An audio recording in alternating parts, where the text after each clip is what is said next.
What's up, gamers? Welcome to another edition of the Short Pause Gaming Podcast. I'm Brent Felsing.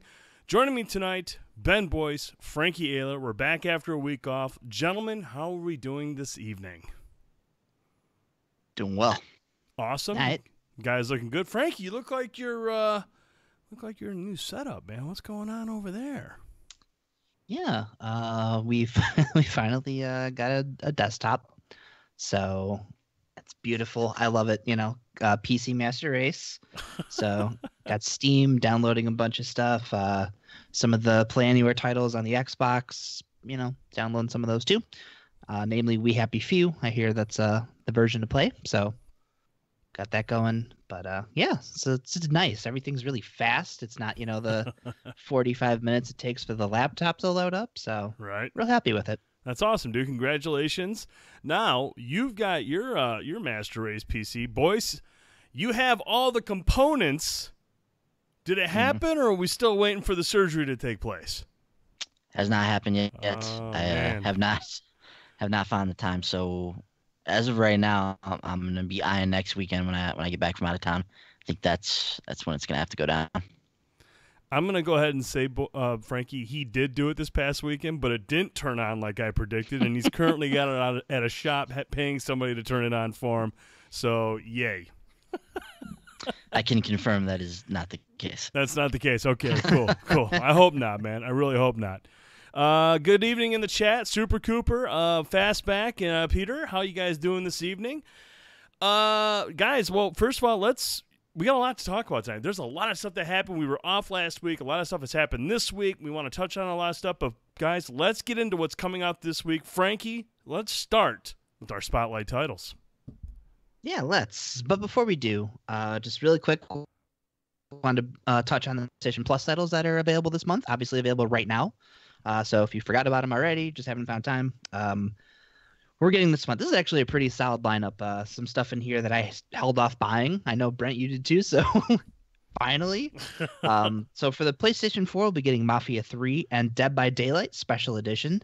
Hell yeah. For the PlayStation 3, Serious Sam 3 BFE and Bound by Flame. That's a game from Spiders. They are responsible for the Technomancer, so... on the Vita, we'll be getting Draw Slasher and Space Hulk. And then, guys, we got a couple bonus games this month. First up for the PlayStation VR is Here They Lie. This game's also playable out of VR. Brendan, I know this one made you sick. So yeah, that was a tough one to play through. Yeah, so that one is available now. I didn't write down the end date, but I think it's available for a month. And then Knowledge is Power. This is one of those PlayLink titles. I think this is a trivia-based one, if I'm not mistaken. But that one will be available from now until, I believe, November. So just real quick around the horn, Brent, how's this lineup look to you? Well, Mafia 3 is Mafia 3. You and I have talked about it before. It's not the best game in the series. I know you played through it extensively. You've gone all the way through it, and it just didn't impress you. Dead by Daylight, I've always been interested in it. It's funny because I downloaded it when it became available, and I was like, maybe I'll try it out right now.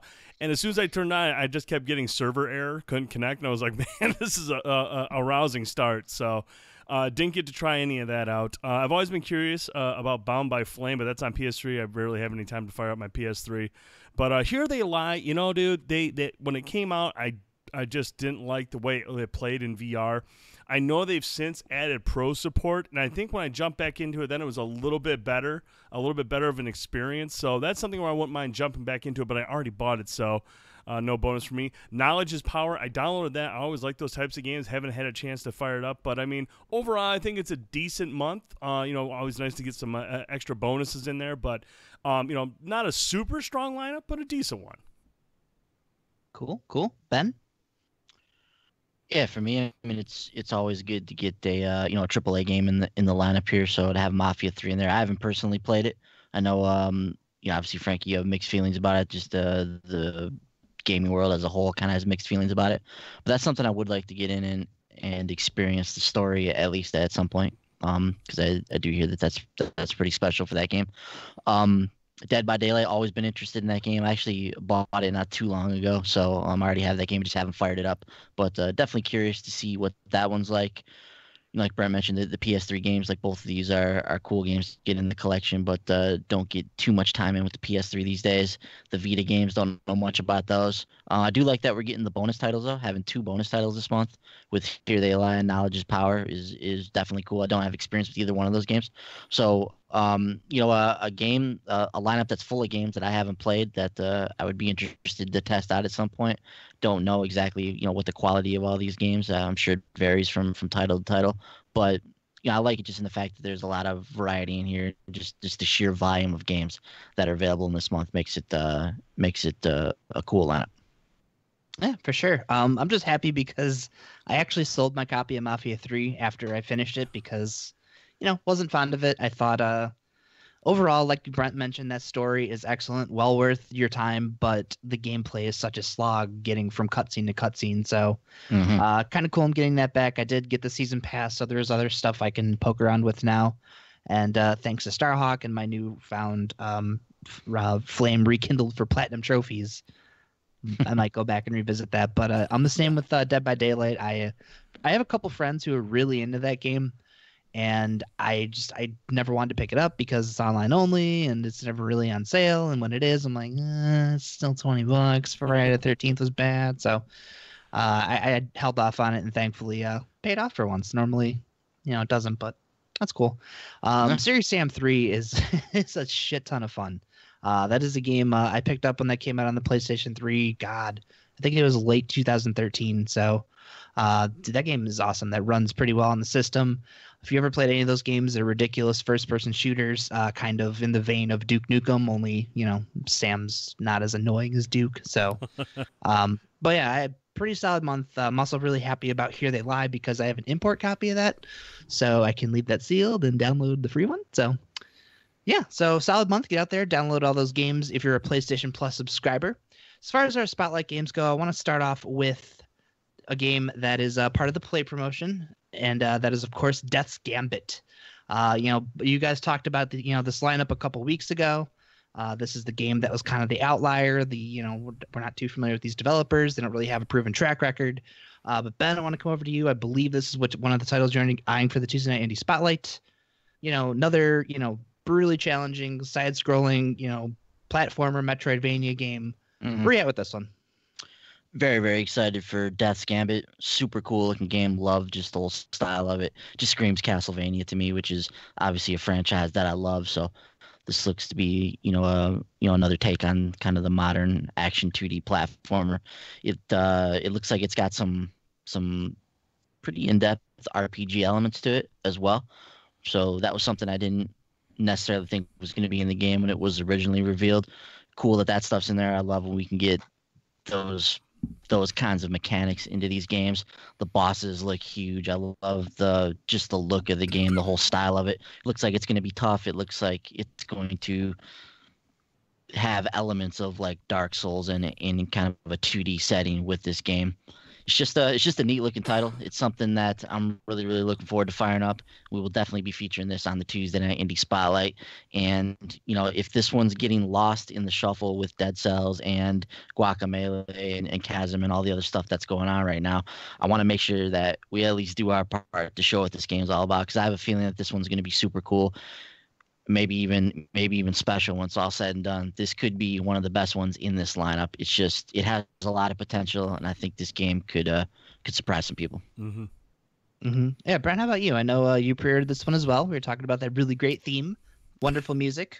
Where are you at on this one? Yeah, dude, I got it pre-ordered, and this has just been a fantastic month for indie titles, and even it's not just Metroidvania games, but indie titles. We've had a ton of great games come out this month. I mean, we had Chasm, Dead Cells last week, which is just an absolutely awesome game. Death's Gambit looks fantastic. We got Guacamelee 2 next week. It's just been a gauntlet of fantastic games in terms of like indies, and this is just another title I'm looking forward to jumping into. But man, here we are. these are not short games. These aren't games that you can just beat in a couple hours. And now I've got a backlog of indie titles. First it was backlogs of big games. Now I got a backlog of indie titles here of games that I really, really want to play. I love having Chasm on the Vita. That allows me to play it when I'm not at home or if I'm upstairs with the kids. So that's like the one bonus I got going right now. Same with Dead Cells. I can play it on the Switch, on the Go if I want to, or I can play it on the PS4 and go for them trophies. And then, this week we got Death's Gambit. I got to find time to play that and then get it all done before Guacamelee 2 comes out. It's not going to happen, but I'm really interested in this game. Yeah, I'm with you guys. This is I remember, I think it was 2016 when Salt and Sanctuary came out, and we were talking about that, and I was watching the trailer for that while we were talking about it, and my jaw just dropped, like, seeing these insane boss battles, the setting, the combat in that game. That was the same reaction I had when I saw Death's Gambit. So very excited about this one. Looking forward to trying it out. However, we're gonna do two indies, but we're gonna do a doubleheader this week. Oh boy! So the second title I want to talk about with you guys real quick is Guns, Gore, and Cannoli 2. I know this came out on the Switch a couple weeks ago. You guys briefly met that, but I love the first one. It's just absolutely ridiculous. Vinny Cannoli is your stereotypical, New Jersey, New York gangster, running around killing zombies. Like it's nothing. So. That game was a ton of fun. So this one looks like it has a lot of improvements. The 360 camera, most notably. I don't think you were able to really aim in the first game, if I'm not mistaken. I don't remember. It's been a really long time, but man, that game was awesome. So this one does have online and local co-op. So Ben, if I can wrangle you in after you're done with Death's Gambit, we should tag team some Guns, Gore, and Cannoli 2. I agree. I will be there. We will fire up some Guns, Gore, and Cannoli 2, do some co-op action. Look forward to it, man.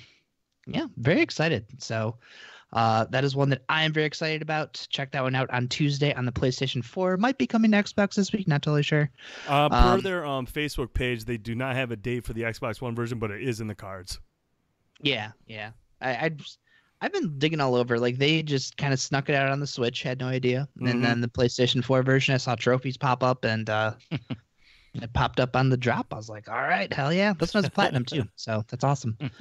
And the last one we want to touch on here is a game that, Brent, you and I were eyeing this one. It's called Phantom Doctrine. So basically looks like a Cold War XCOM game. Yeah. So I know like XCOM, you're a big fan of these strategy games. How are you feeling about this one? Do you think this one's going to pull you in like XCOM, or maybe we're looking at another Sudden Strike 4? I don't know, man. All I know is like, again, this was one of those weeks where I was like, I don't know if I'm gonna have a spotlight picked or just pick some random game. But then I went through and watched this trailer. I'm seeing this Phantom Doctrine. I'm like, what is this about? And it's basically, it takes place during 1983 or in 1983 during the peak of like the Cold War. And it's a game that, like you said, it features XCOM style gameplay, but it's based around like spies and espionage, and you got to go in behind enemy lines and extract information about the enemy and stuff like that. It's just a very cool looking game, and I love the Cold War era. There's so many good stories that take place during the Cold War, and this game looks really, really fun. It's an independent title. It's from a developer called Creative Forge Games. And yeah, dude, this is the one that stood out to me this week. I mean, obviously Death's Gambit, and you covered Guns, Gore, and Cannoli 2, but this one stood out to me. I was like, man, I'm gonna have to pick this one up. So look for a stream this week, possibly Thursday night. I might try to stream that on the Short Pause channel here. Heck yeah, I'm looking forward to seeing that one in action. I'm hoping that game is as good as it looks. So look forward to hearing your report. Before I move on, though, I just wanted to give a quick shout out to Fall of Light. This is an independent game that's kind of described as Dark Souls meets Eco.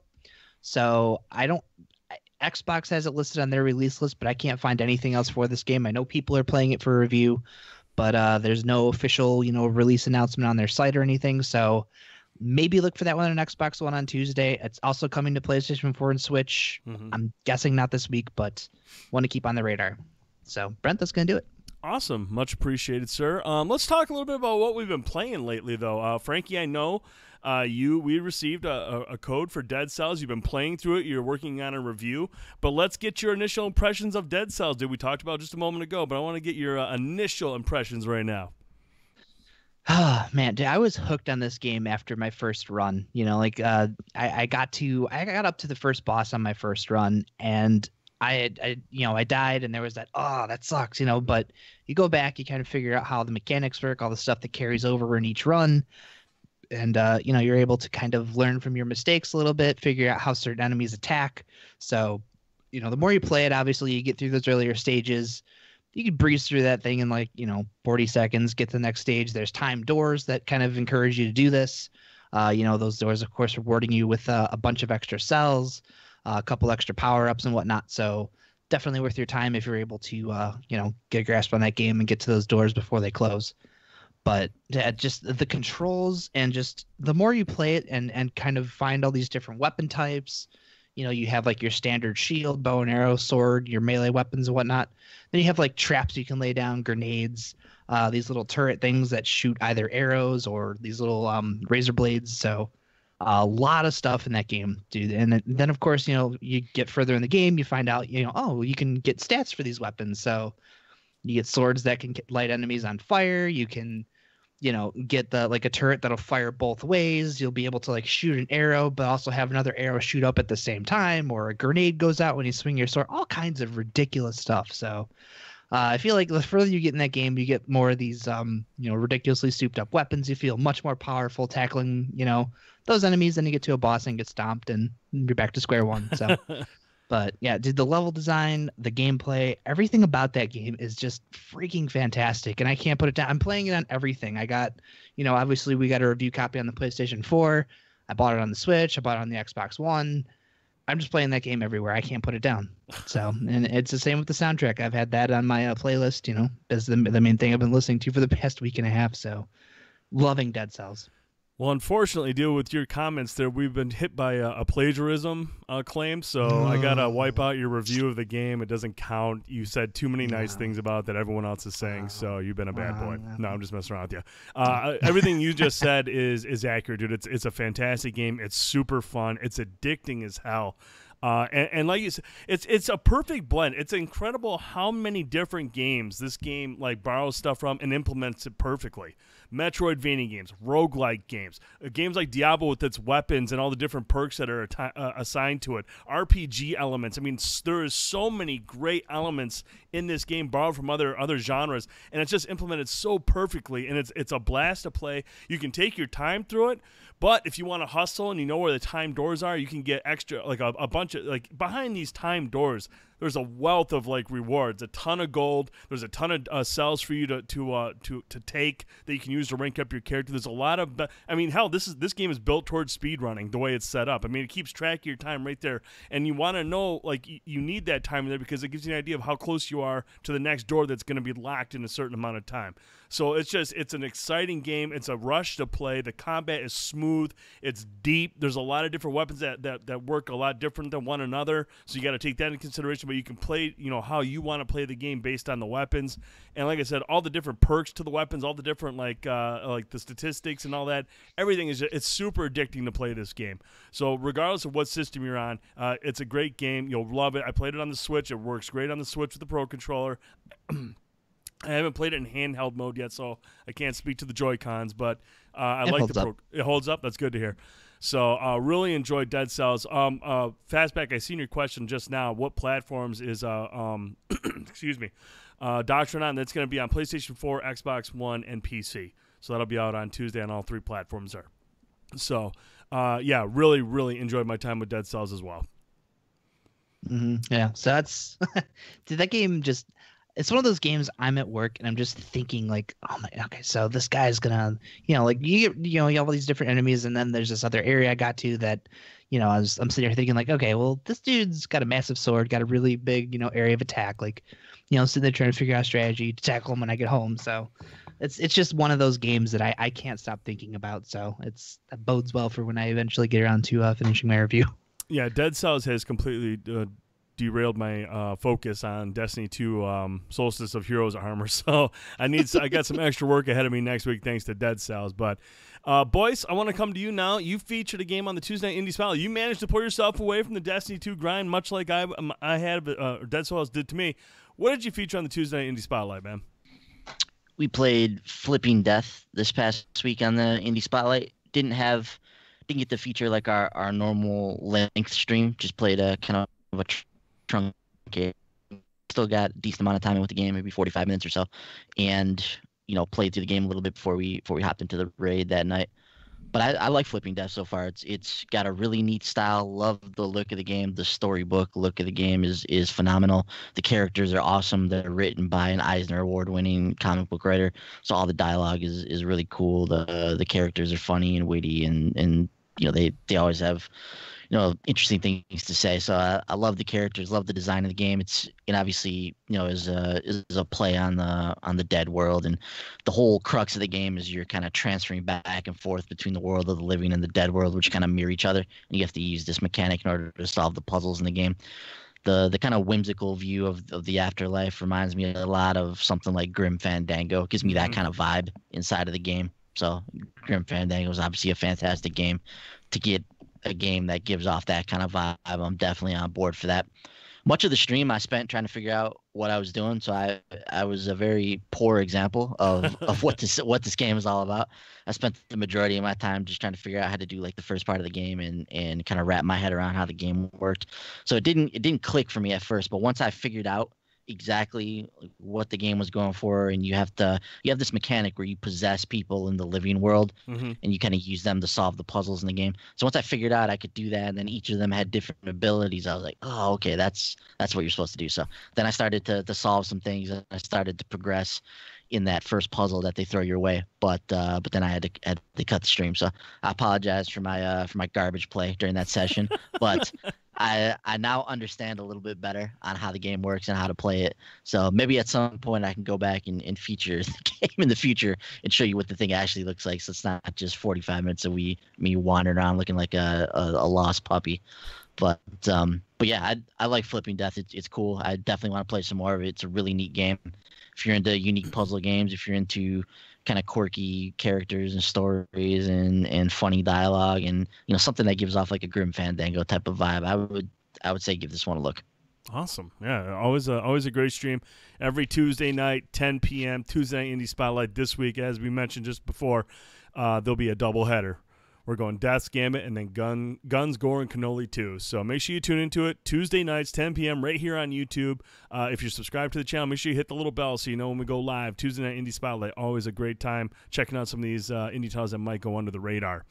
Last thing I played this week, played some Call of Duty Black Ops 4, the open beta. Jumped into that this week. I played a little bit last week when it first came out, but then I jumped into it again last night and this morning.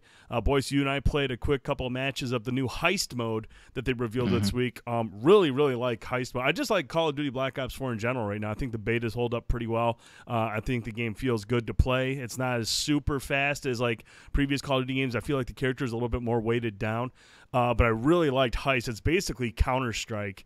You start in the middle of the game with just a pistol, and that's just about it. And you can, and $500, you can buy some armor or a full set of ammo. But basically, both sides charge for the cash in the middle. Any damage you do, any kills you get, all add money to your account. But then if you grab the bag and you turn that in, your team gets a substantial more money that you can use towards buying better weapons that are unlocked for the remainder. You can unlock perks, you can unlock abilities and all that stuff. So really enjoyed my time with Heist. I thought that was a great game mode. Control allows you to check out each specialist's skills a little bit more. I like Sephiroth with the Seraph with the tactical insertion pod that you can drop down. It comes in clutch and control. Drop it near the control point that you're either trying to defend or capture. So that works out really, really good there. But I've really, really enjoyed what I played with the beta. Like I said, it feels good. I don't mind the stim shot, the health regen. In fact, I forget about it once in a while, and that's on me to remember that. But when you do, you learn when to use it. It's a risk reward type of thing. But I like what I played. Boyce, I want to get your thoughts on it too. We played this morning. What'd you think of the Black Ops 4 beta so far?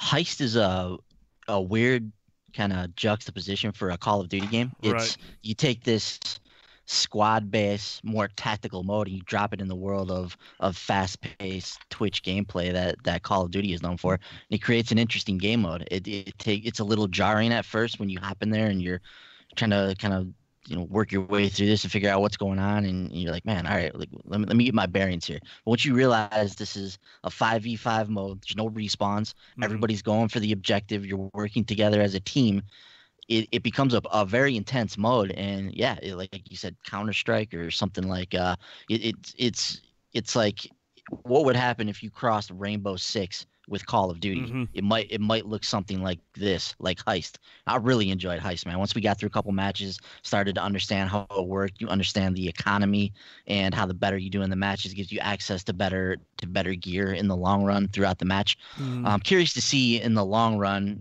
how that holds up if it continues to create unbalanced matches in the long run. I didn't feel like it did in the few matches that we played. It seems like they still stayed balanced, even with another team having access to some higher quality gear throughout the match if they were able to get the payload, for instance. So, if one team is just wiping the floor with the other team, then it might get a little bit out of whack. But if you guys are going back and forth, like that last match we had, came down to the very last match, and whoever was going to win that was going to take the round. So in that situation, we were all getting good gear, and it was a really well played match. So stuff like that, ends up working out really well. So I like Heist a lot. That was a lot of fun. We played a match of Control as well, and that's a cool mode. It's much more in line with what we expect from Call of Duty. Right. It's fast paced, respawns, everybody's running around shooting each other and having a good time. So yeah, I mean if you like Call of Duty, I don't see why you wouldn't like Black Ops. It's more Call of Duty. It has that Call of Duty feel. But I'm definitely curious to get in there and learn more of these characters. Like right now, I don't know how everybody's special moves work or how all the different characters play and what they have access to. That's all stuff I got to learn in terms of the specialists. But just hopping in there, playing a few matches of Heist, really dug that mode. So I'm looking forward to getting into some more of that once the game officially releases. Yeah, next month, that's the big month. And we're going to get our first look at Blackout and the Battle Royale mode that'll be coming to Call of Duty next year. So that's one to look forward to. Quick PSA. Oh, go ahead. I was going to say, I don't know if you caught this, but before they put the beta out, they put out a little trailer, a trailer for the beta, which showing off some of the multiplayer features. At the end of that trailer, they actually showed a little bit of Blackout. And they did. I didn't realize it at first, but they showed like 10 seconds of the game. They showed some people driving around in vehicles, driving around in helicopters, shooting rockets at each other, and I was like, okay.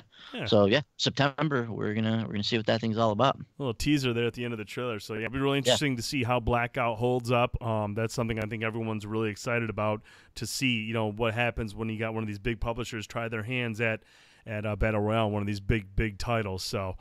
Keep your eyes on that. But a quick PSA: do not delete the beta once you're done. They'll be using the same beta client for Blackout when that launches. So just hang on to that beta, and it'll be updated for Blackout next month when that beta arrives. So. All right, gentlemen, let's get into the news. We got a lot of stuff to talk about. In fact, we got a lot of videos to talk about. We saw some big premieres this week in terms of gameplay trailers. We got to see some Red Dead Redemption 2, we got to see Rage 2, and we got to see Doom Eternal. We're going to start with Red Dead Redemption 2, though. This was everyone was really anticipating this. This was the first gameplay trailer that we were going to get for Red Dead Redemption 2. And this is a long trailer. I mean, this is a good 6 minutes of them explaining the world, the things you can do, how you'll interact with other characters. And, boys, I want to come – actually, I want to come to Frankie first because, Frankie, you were on the fence. You've been always on the fence about Red Dead Redemption 2. Red Dead Redemption didn't blow you away, but you were always kind of on the fence. And, dude, you were the first to tweet me or text me saying, okay, I've been swayed.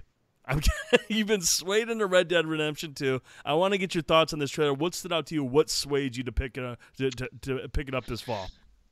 Oh, man, where to start? So not only is this game just freaking gorgeous, and, you have these sweeping vistas and, you're on a horseback and, they're kind of going into more details about all the different things you'll be doing, interacting with your, I guess, your posse. This is all single player. So this isn't stuff they're showing off for, the competitive side of the game.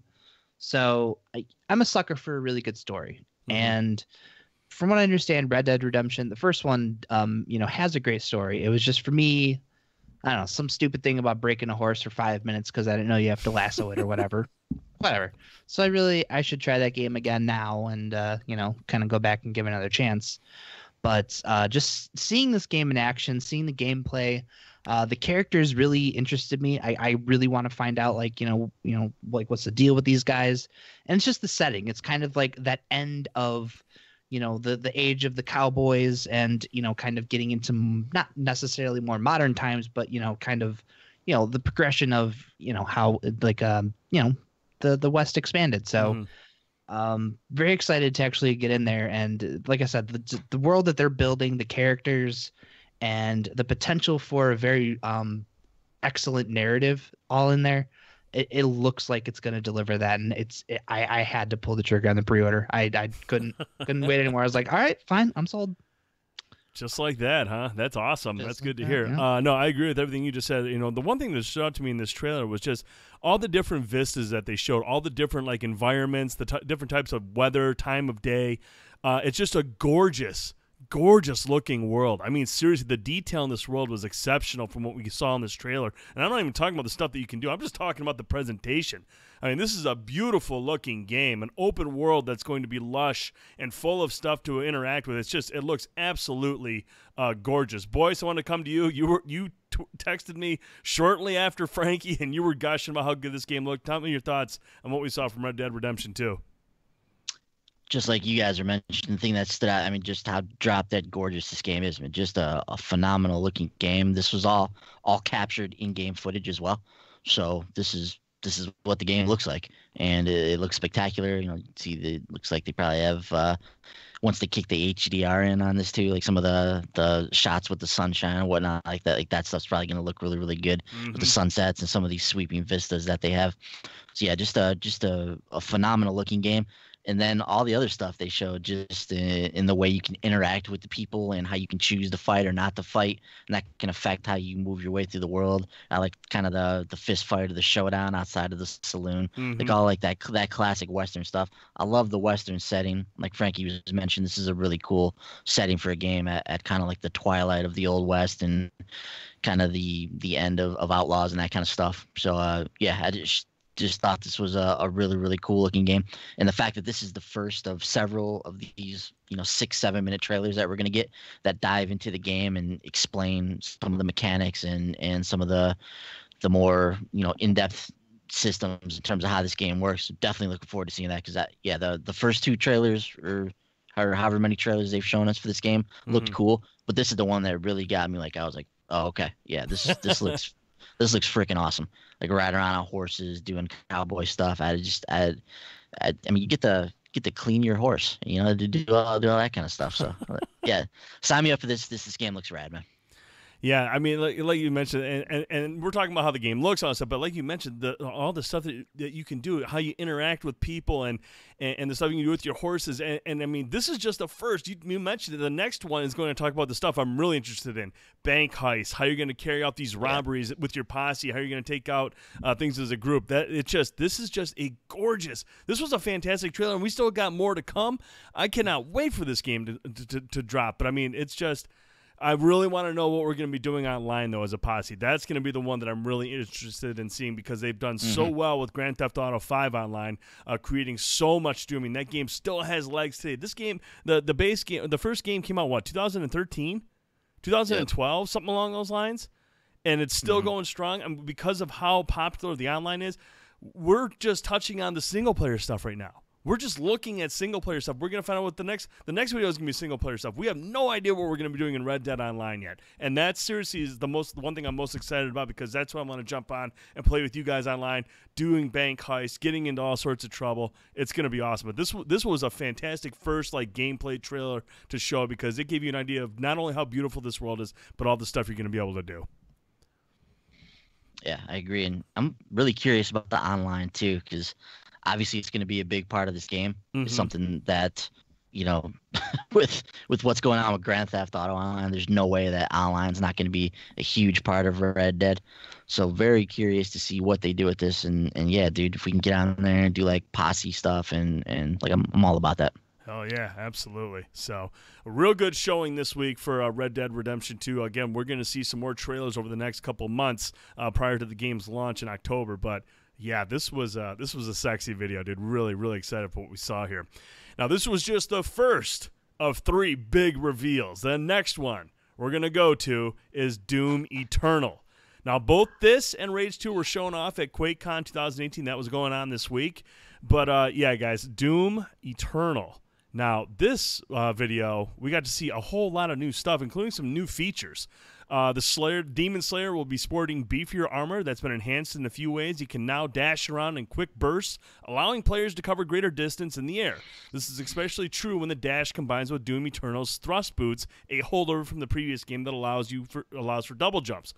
Doom Slayer also now sports a wrist-mounted extending blade, which in turn levels up the sequel's execution animations, as well as some kind of shoulder-mounted multi-tool. This thing, I think, launched rockets and also set up lit up a whole crew with like a flamethrower. So that was pretty sweet to see unfold.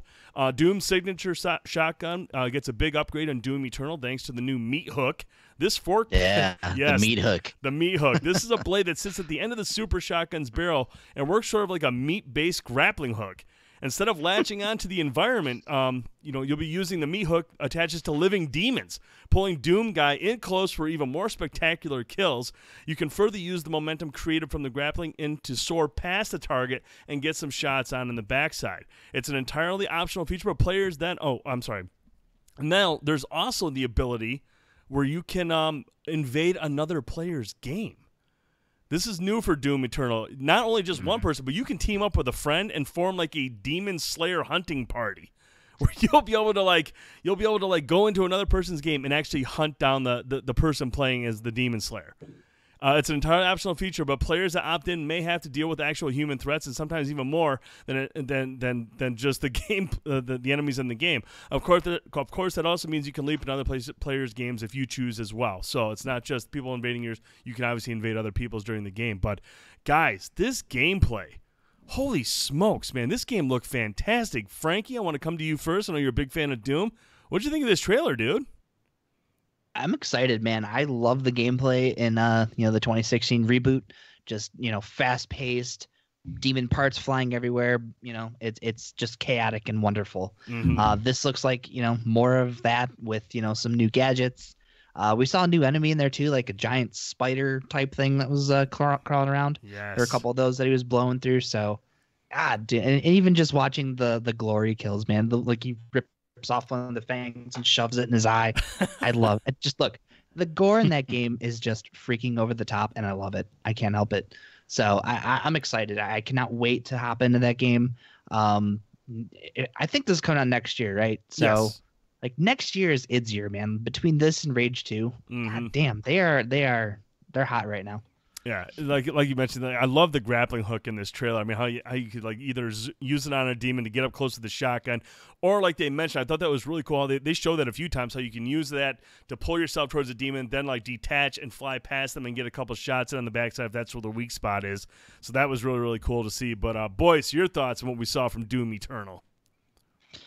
Like Frankie said, man, this thing just looks like over the top fun. It's running, fast paced, fluid action. That's what we saw out of the 2016 Doom, and that seems to be alive and well here. And like you mentioned, some of the new stuff, like the meat hook, looks awesome. Being able to just grapple onto these enemies and go in for a sick kill. That thing looks like a lot of fun. I like too how this seems to be like a callback. I believe the original Doom 2 took place on Earth, like way back in the PC days, when Doom was just a fledgling first person shooter. But when Doom 2 came out, I think it was about the demons on Earth, and that seems to be what's going on with Doom Eternal here. So they're kind of making a nice callback to the series there.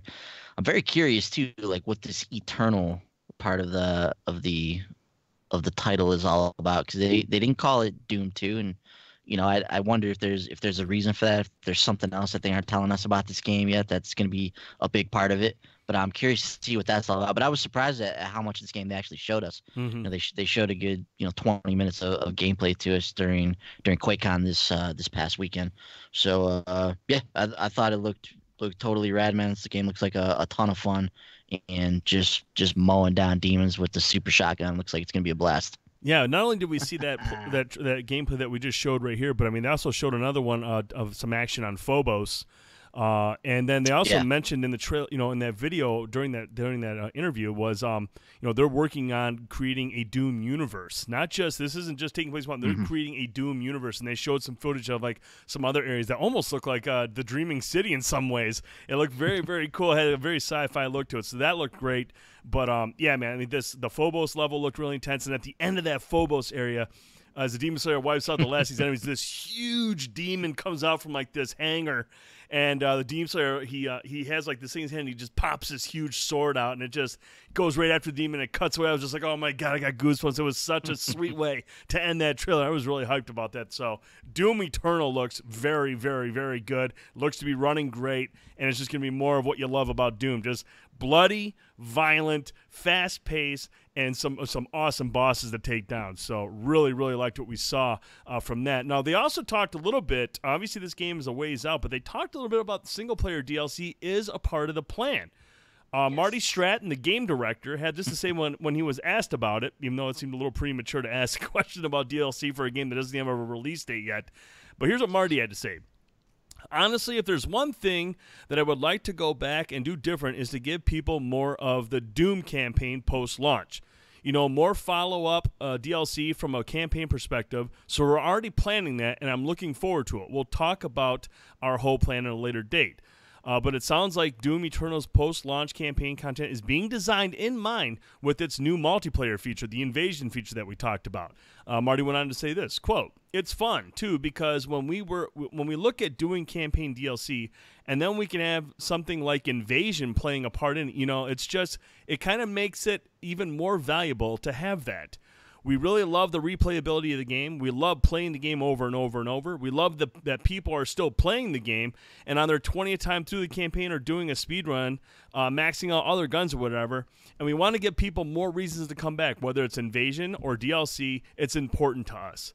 End quote. So obviously different from what we experienced in the first Doom. They will be focusing on campaign DLC, Frankie. You don't have to worry about it just being all multiplayer. What's your thoughts on that? Very happy about that because I'm guessing not a whole lot of people bought the season pass last time around with all the DLC for multiplayer that no one's playing. So yeah, so that's great. Obviously more Doom is good, so I'm glad they're doubling down on the stuff about the last game that everyone loved. Boys, what'd you think of the fact that they're going to be focusing on single player DLC this time around? Great. Makes a lot of sense. Obviously, people love the single player, the narrative portion of this game. Like Frankie mentioned, the multiplayer didn't really catch on. The Snap Map didn't catch on, so they're doing away with Snap Map. They're doing away with, I mean, they're not doing away with multiplayer, but they're doing away with the extended focus on the multiplayer portion of the game. Probably when they were making this game, they really thought multiplayer was going to be where this thing was at, and like, oh yeah, people are going to like Doom. They're going to be into the multiplayer. They're going to hop into there, and it's going to be a big part of the game.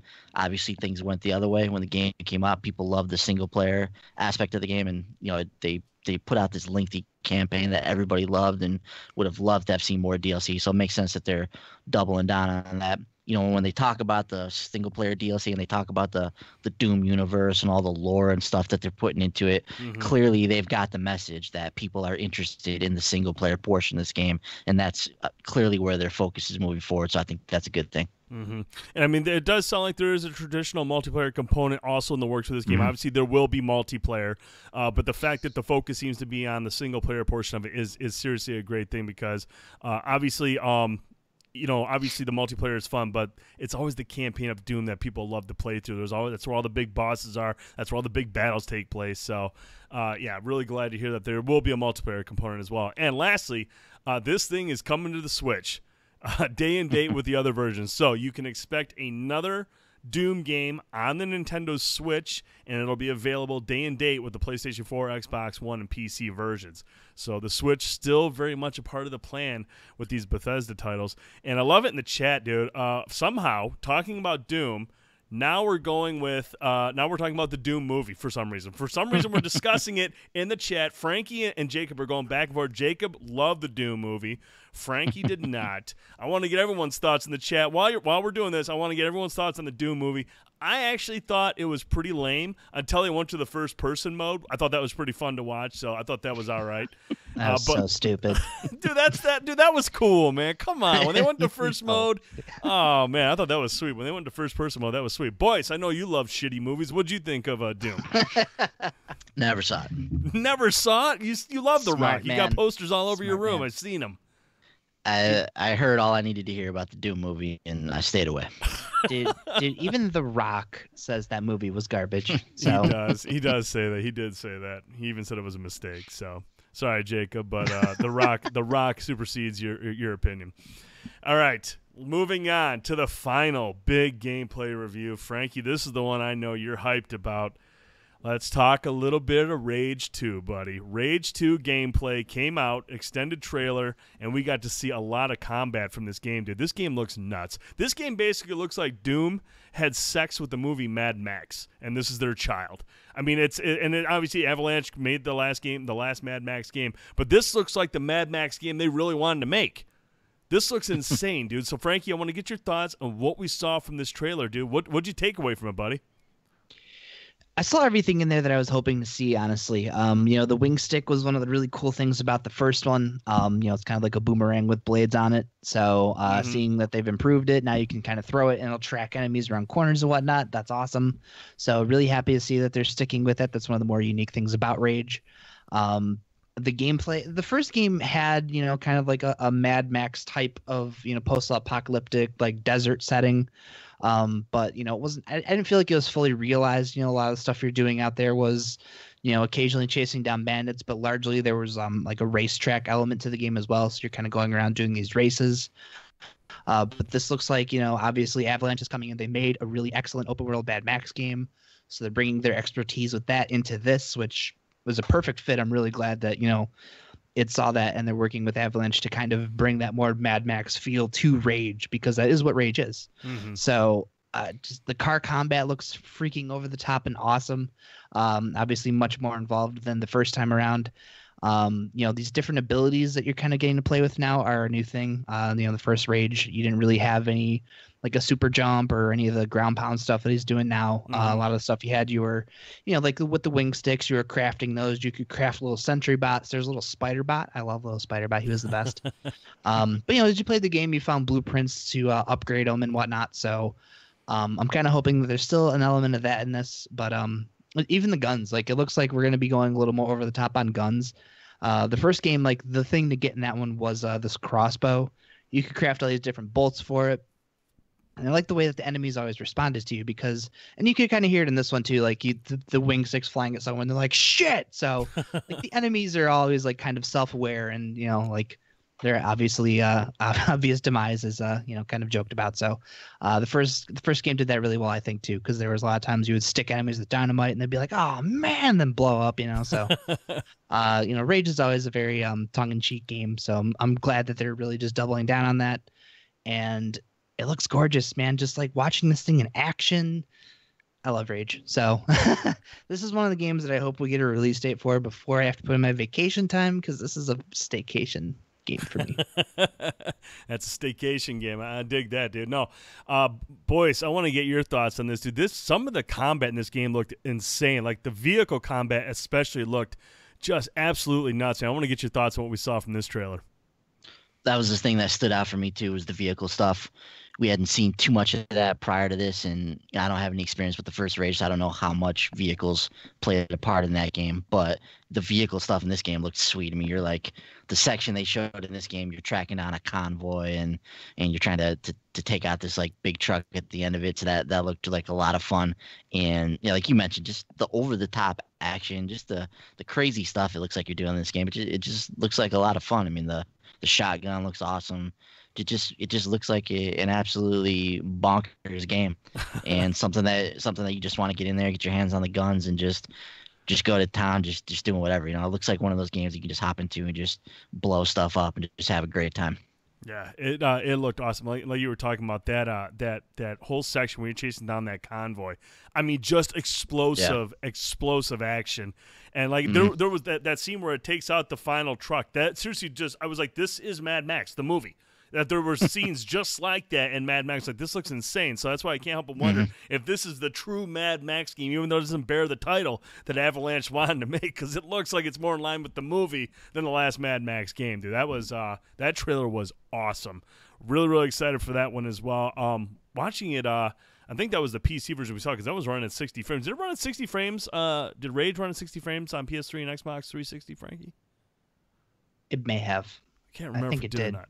We'll have to find out. I think it does on. Yeah, I'm pretty sure it does on 360. Yeah, so. We'll have to find out, because that's available now through Game Pass. Rage is up there, and so is Doom. So both those games are available through Game Pass now. So I might have to jump in because I know I picked up Rage, Frankie, back in the day, and I played it and it just didn't do anything for me. But maybe I just played it at the wrong time, or maybe I just need to go back in and really sink some time into it. But that's something I might have to go back and play, to kind of prepare myself for Rage 2, because Rage 2 looks nuts, dude. Rage 2 looks freaking nuts. Yeah. So I can't wait. So excited. Yeah, a lot of good stuff in that trailer. A couple things we did learn about, though, are some of the story and the world details. Rage kicking off 100 years after an asteroid named Apophis hit the Earth, which changed the planet in several ways forever. Rage 2 finds Earth on a rather long road to getting back to the way it used to be, which will be demonstrated in-game. Citizens of Earth, who had previously been frozen prior to Apophis's collision course with the planet, are now emerging, and the first hero of Rage was actually a survivor from an Ark, or where these survivors were held. So, interesting story there. Frank, does that all sound familiar from the first Rage? Mm-hmm. Yeah, your character was one of the first ones to emerge from his arc, and spoilers, but I think the end of the game was you basically recalling all the arcs back down to Earth. So, not sure this is like a direct sequel, but kind of loosely taking some events from the first one. Oh, okay. Well, I guess I don't have to play the game now. Thanks, Frankie. Welcome. One thing that Rage 2 won't have is it won't have multiplayer. No competitive multiplayer of any kind, but it will have a social component. id Software studio boss Tim Willits at QuakeCon had this to say, quote, "We will have a social component, but it's not your typical multiplayer. We're not quite ready to talk about it, but we understand community is important, and we understand connecting with other gamers is important as well. But there's not a true, what I would call, classic multiplayer. So you're not running around together with your friends because we feel we have enough hours of entertainment for your money. We feel like we have a good offering," end quote. So, Frankie, no multiplayer in Rage 2. Obviously, this is an id game as well, and it does multiplayer. The fact that we won't be having any kind of multiplayer in Rage 2, it's going to focus on the campaign. It's going to focus on the story. What's your thoughts of no multiplayer? The first one really didn't have multiplayer either. Again, that one kind of had like a car combat racing mode. I think there were two of those, and that was it. It did have some co-op story missions that were basically these little side stories. You're kind of going and, doing like there are little side stories that supplemented what you were doing in the campaign. But that seems part of the course for this. I'm hoping they bring that back, though. The co-op missions, those were a lot of fun. So that's the one thing I am hoping, we'll revisit. But I'm okay with no competitive because, like I said, last time around, it was all vehicle-based and not what you would expect from a first-person shooter from id. Right. Yeah, but I mean, even that, it says right here, he says, so you're not running around together with your friends. So I don't even know if there's going to be any co-op. This is going to be just some kind of a strange social offering. And like I said, they'll talk about it at some point, but I'll be curious to see what it all entails. Yeah, this is just a great looking game. So really, really excited to see it. Boys, are you kind of surprised that there's no multiplayer in this game? Or do you, here's my take on it real quick, and I want to get your thoughts. I want to say this first and see what you think of it. But, you look at this game and you look at Doom, and there are some strong similarities there. The gameplay is fast, it's frantic, there's big weapons. Do you think the fact that Doom will have some kind of multiplayer of its own, do you think that made it easier for the developers making Rage 2 saying, you know what, hey, look, they're very similar games in terms of the playstyle. They look similar in playstyle. I don't know if you guys agree with that, but it's fast-paced, it's a lot of run and gun and stuff like that. Do you think that comes into play, or do you think they just want to focus on the single player with this one? I don't think that necessarily comes into play here. One of the other things we learned about Rage, and it's not on the outline here, but this game is primarily being developed by Avalanche. So it has some creative input, but for the most part, this is Avalanche making this game. And I don't know what their history is with multiplayer. I don't know if too many of their games in the past have dealt with multiplayer, if that's something they felt comfortable with or something that they've really focused on as a studio in the past. So I wonder if just the fact that they're the primary vehicle that's making this game, if that factors into the fact that there's not going to be, a traditional multiplayer experience in this game, because that's not what they, what they're necessarily all about as a studio or have been in the past.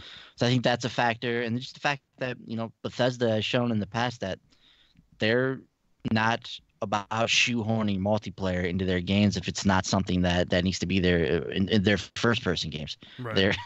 They're the ones carrying the torch for the first-person narrative-based experience. They have tons of these games that come out all the time that don't have a multiplayer component, and some of these games do well. Some of them have struggled in the past without it.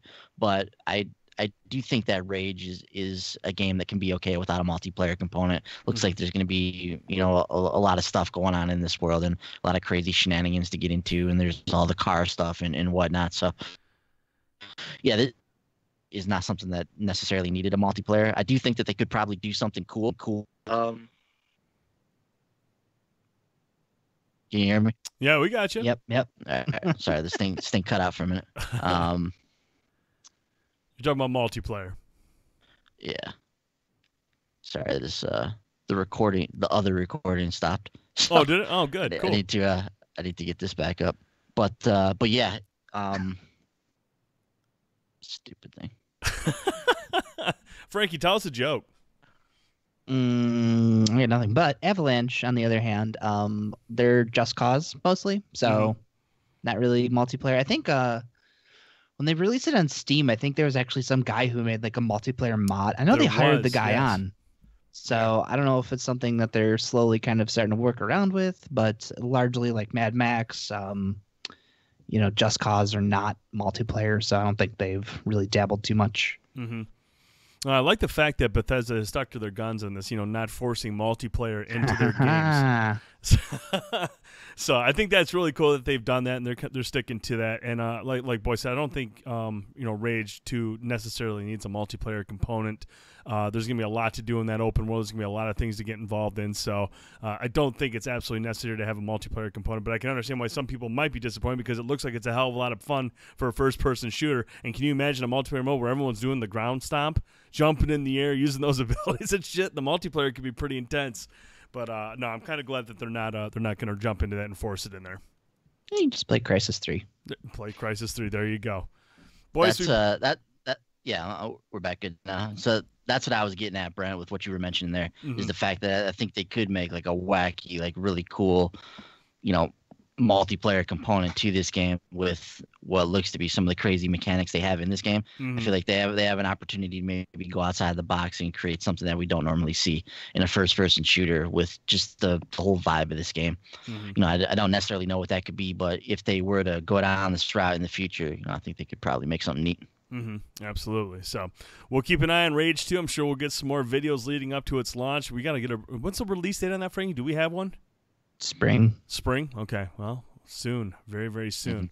I don't know how many more of those trailers I can handle. That game looks sexy as hell. So I can tell you when it's not coming out.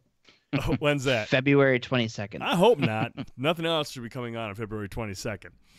All right. Moving on. We had some more stuff coming out of QuakeCon.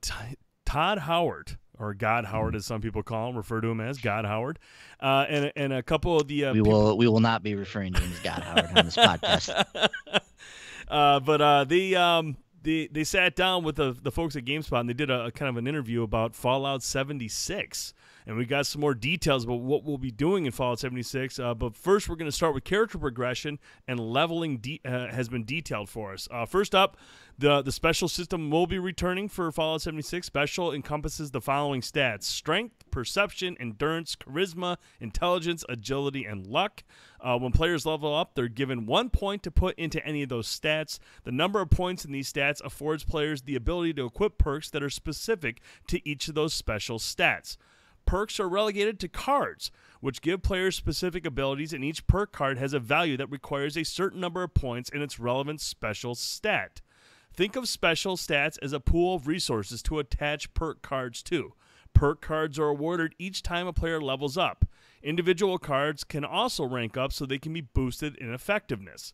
Special points are no longer given past level 50, and each stat is capped at 15. However, perk cards are still awarded after level 50. To mix things up a bit, perk cards are given every 2 levels up to level 10, and every 5 levels after that. Perk cards can be swapped out at any time, which allows for experimentation with different character builds or adapting to certain situations. Now, the one thing that was, the one special stat that was kind of like, how is this going to work in an online multiplayer game is charisma. Because charisma, typically in a Fallout game, or even in Elder Scrolls, is beneficial when you're talking to like NPCs or other characters or anything like that. Charisma comes into play there. So they're trying to figure out, because there's not a lot of NPCs that you have to like sway in your favor, How do you get this to work in an online game? And actually pretty clever. I like what they did here. But the charisma stat was specifically addressed. Charisma will allow players to share perks and stat boosts with their squad when grouped up, and will certainly be key for forming an effective squad. So that way, it's going to be charisma for your team. It's going to benefit your squad in certain ways, whatever perk cards you have or anything like that. The charisma from whoever has the high charisma is going to benefit the squad. So it's very cool that they kind of figured out how to get charisma to work in an online game. And there will also be card packs for these perks, and that will come with a piece of gum. Now, it's funny. They mentioned the piece of gum will actually heal your hunger for a short while. So when you get the pack and you go through all the perk cards, you'll see the piece of gum at the end, and there's like a joke written on the piece on the cover for the gum. But if you eat the gum, it solves your hunger a little bit. So they found a way to get everything out of that pack to make use of it. The gum will feed your hunger a little bit. And now they also discussed the one element that people were interested about was the online portion and dealing with griefing and people who are going out just trying to kill other people, and that's all I want to do. So Bethesda discussed how Fallout 76 will deal with griefers, naming players that are intent on attacking and killing other players, even when their target isn't interested in player versus player combat. And here's what Howard had to say. He goes, "We want this element of danger without griefing," which is key. That's cool. You want, because you have to have some danger in a Fallout game. If you're going into a Fallout world and there's going to be other people wandering about, there has to be danger. So you have to have the fear of being killed by somebody else. You can't just remove it and have player versus player violence. You can't have that. That's just not a Fallout world. But those that don't want to engage in PvP are still killed. Still killed to receive some in-game justice. The player that kills someone who doesn't agree to combat becomes a wanted murderer and receives no rewards for their kill, whether it's caps or experience. This player also appears on the map as a red star and has a bounty placed on their head. The money from the bounty is taken out of the murderer's pool, and also other players looking to cash in on that bounty aren't visible to the murderer on the map. So if you go out and you're an asshole and you kill somebody or a bunch of people, you become a wanted person. And if you get caught or if you get killed, the caps are coming out of your pocket. The reward comes out of your pocket.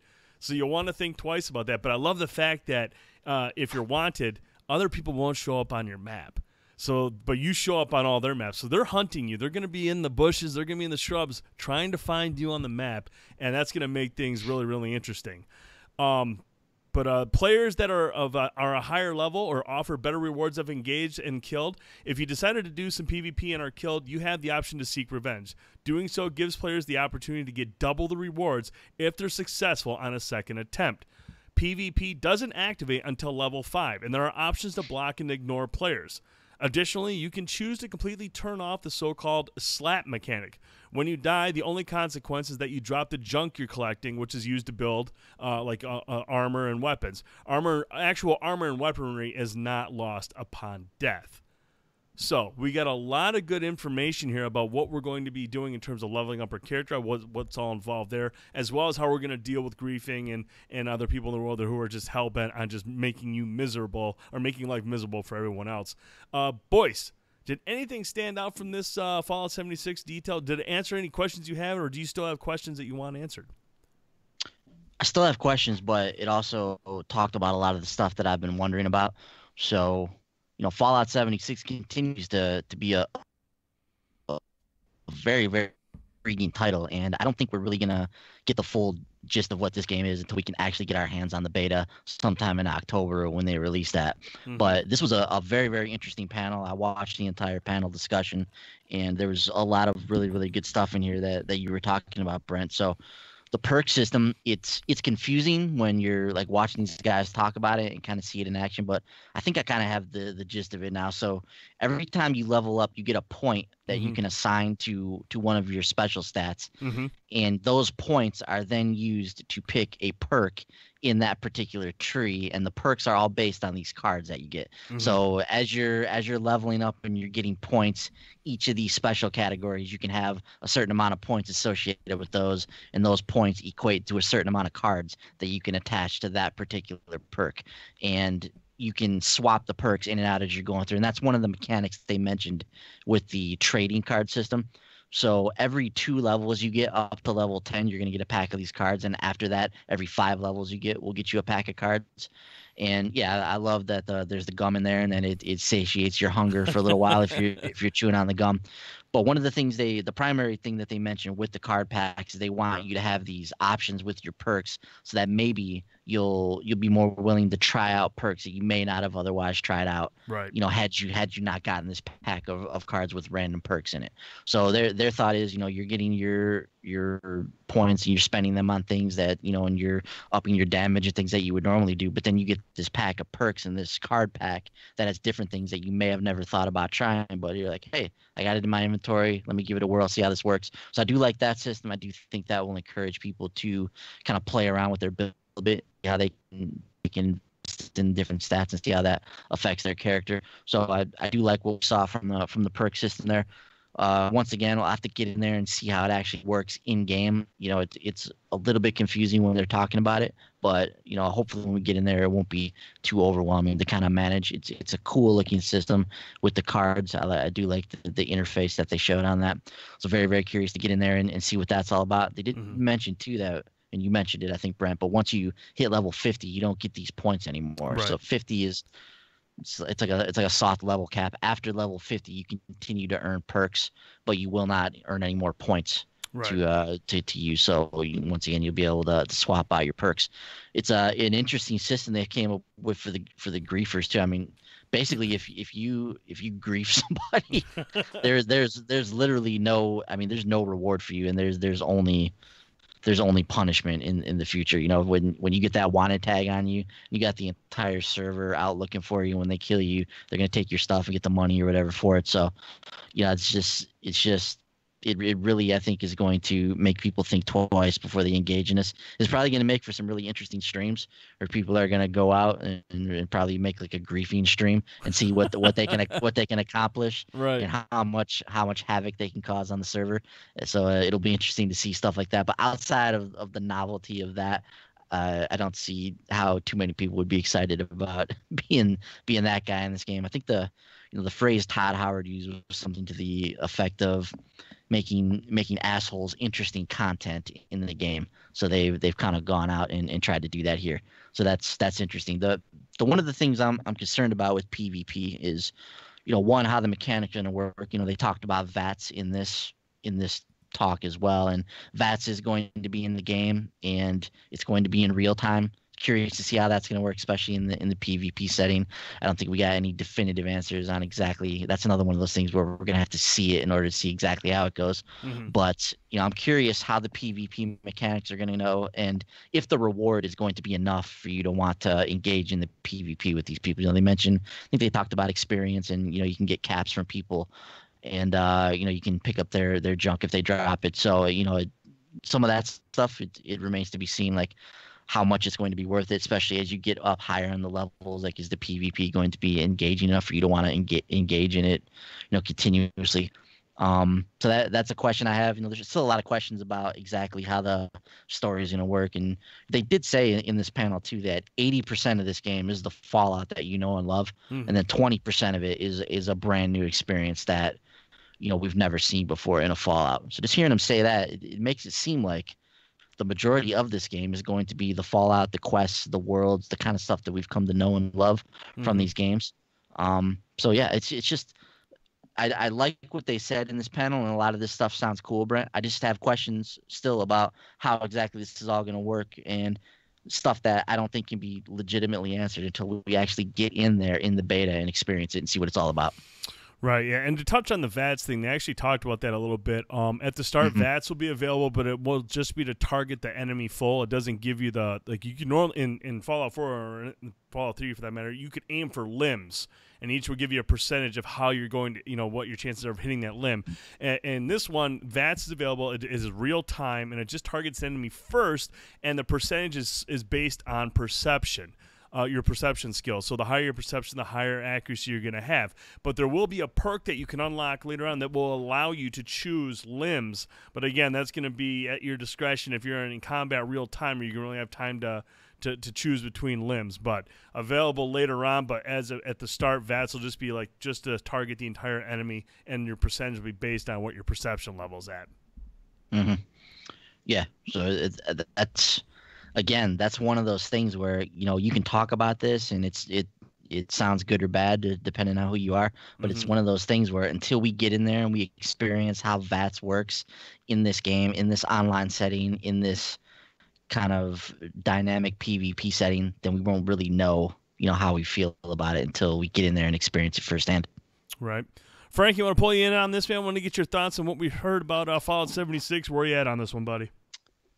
I'm intrigued. I don't have a lot of experience with any of the Fallout games, so kind of getting in there and experiencing this one would be like my first big Fallout, experience, or kind of the hands-on and learning all that stuff. So probably a prime target for anyone who's out hunting for noobs. So that's always great.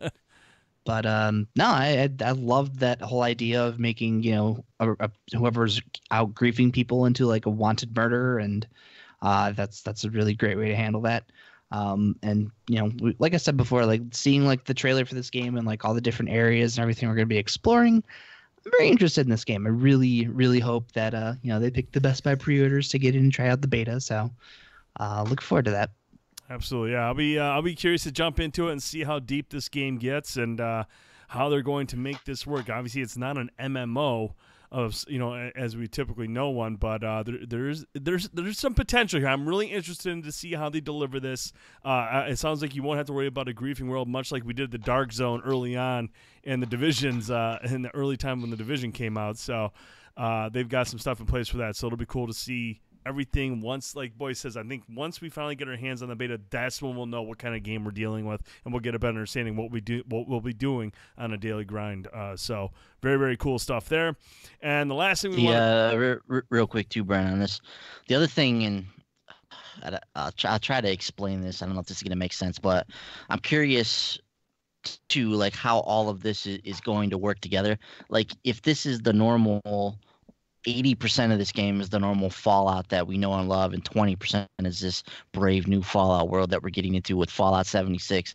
Like, how much does the PvP element even factor into this game? And is it going to be a turnoff for people just in general because they're people that want to engage with other people or get into PvP activities? It's not going to be encouraged because the game doesn't necessarily tailor itself to that aspect of the game.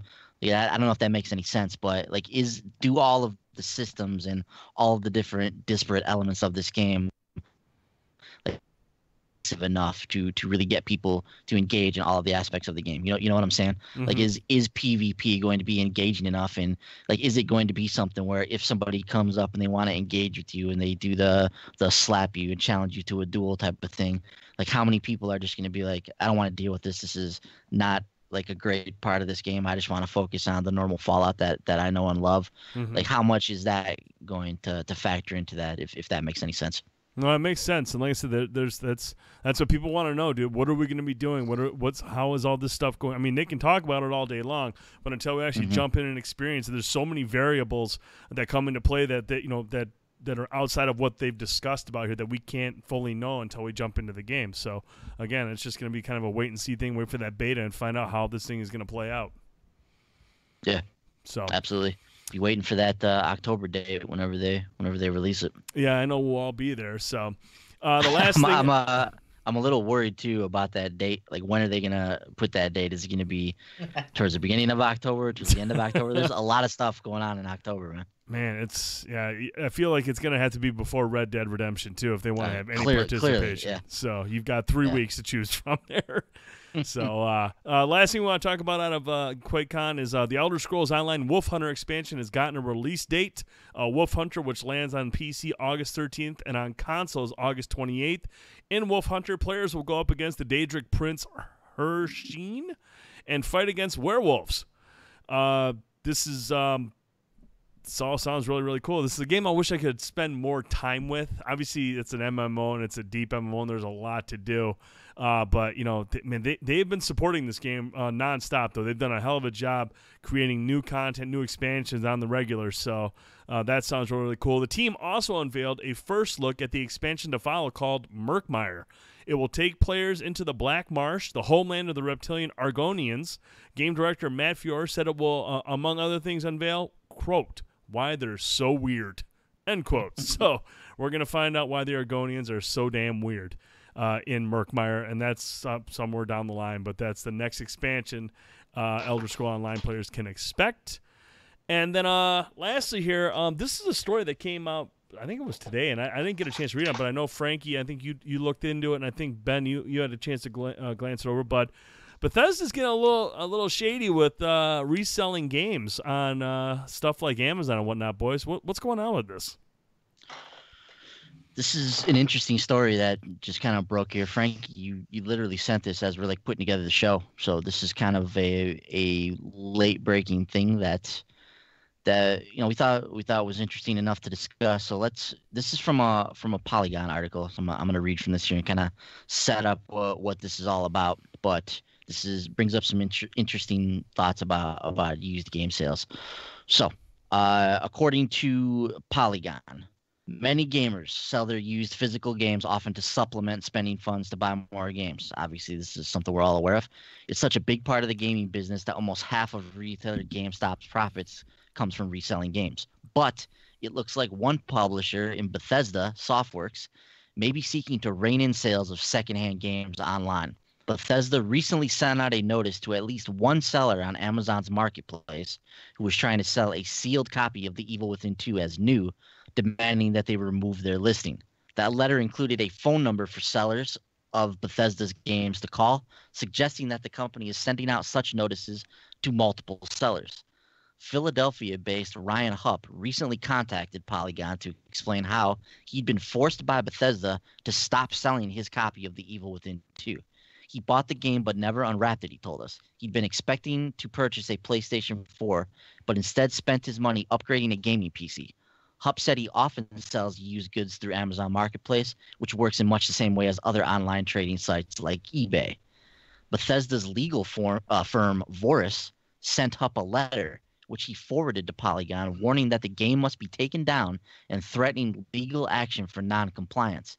In its letter, Voris made the argument that Hupp's sale was not, quote, by an authorized reseller, and was therefore, quote, unlawful. Bethesda also took issue with Hupp's use of the word new in selling the unwrapped game, claiming that this constituted false advertising. Hupp complied with the demand, but in a reply to Voris, he pointed out that the resale of used copyrighted goods, such as books, video games, and DVDs, is protected in U.S. law through the first sale doctrine. This allows consumers to sell a game so long as it's not significantly altered from its original form. Bethesda's letter claims that Hupp's sale is not protected by the first sale doctrine because he is not selling the game in its original form, which would include a warranty. The letter says this lack of warranty renders the game materially different from genuine products that are sold through official channels. In theory, this argument could be used against anyone who sells a game without specific permission from Bethesda.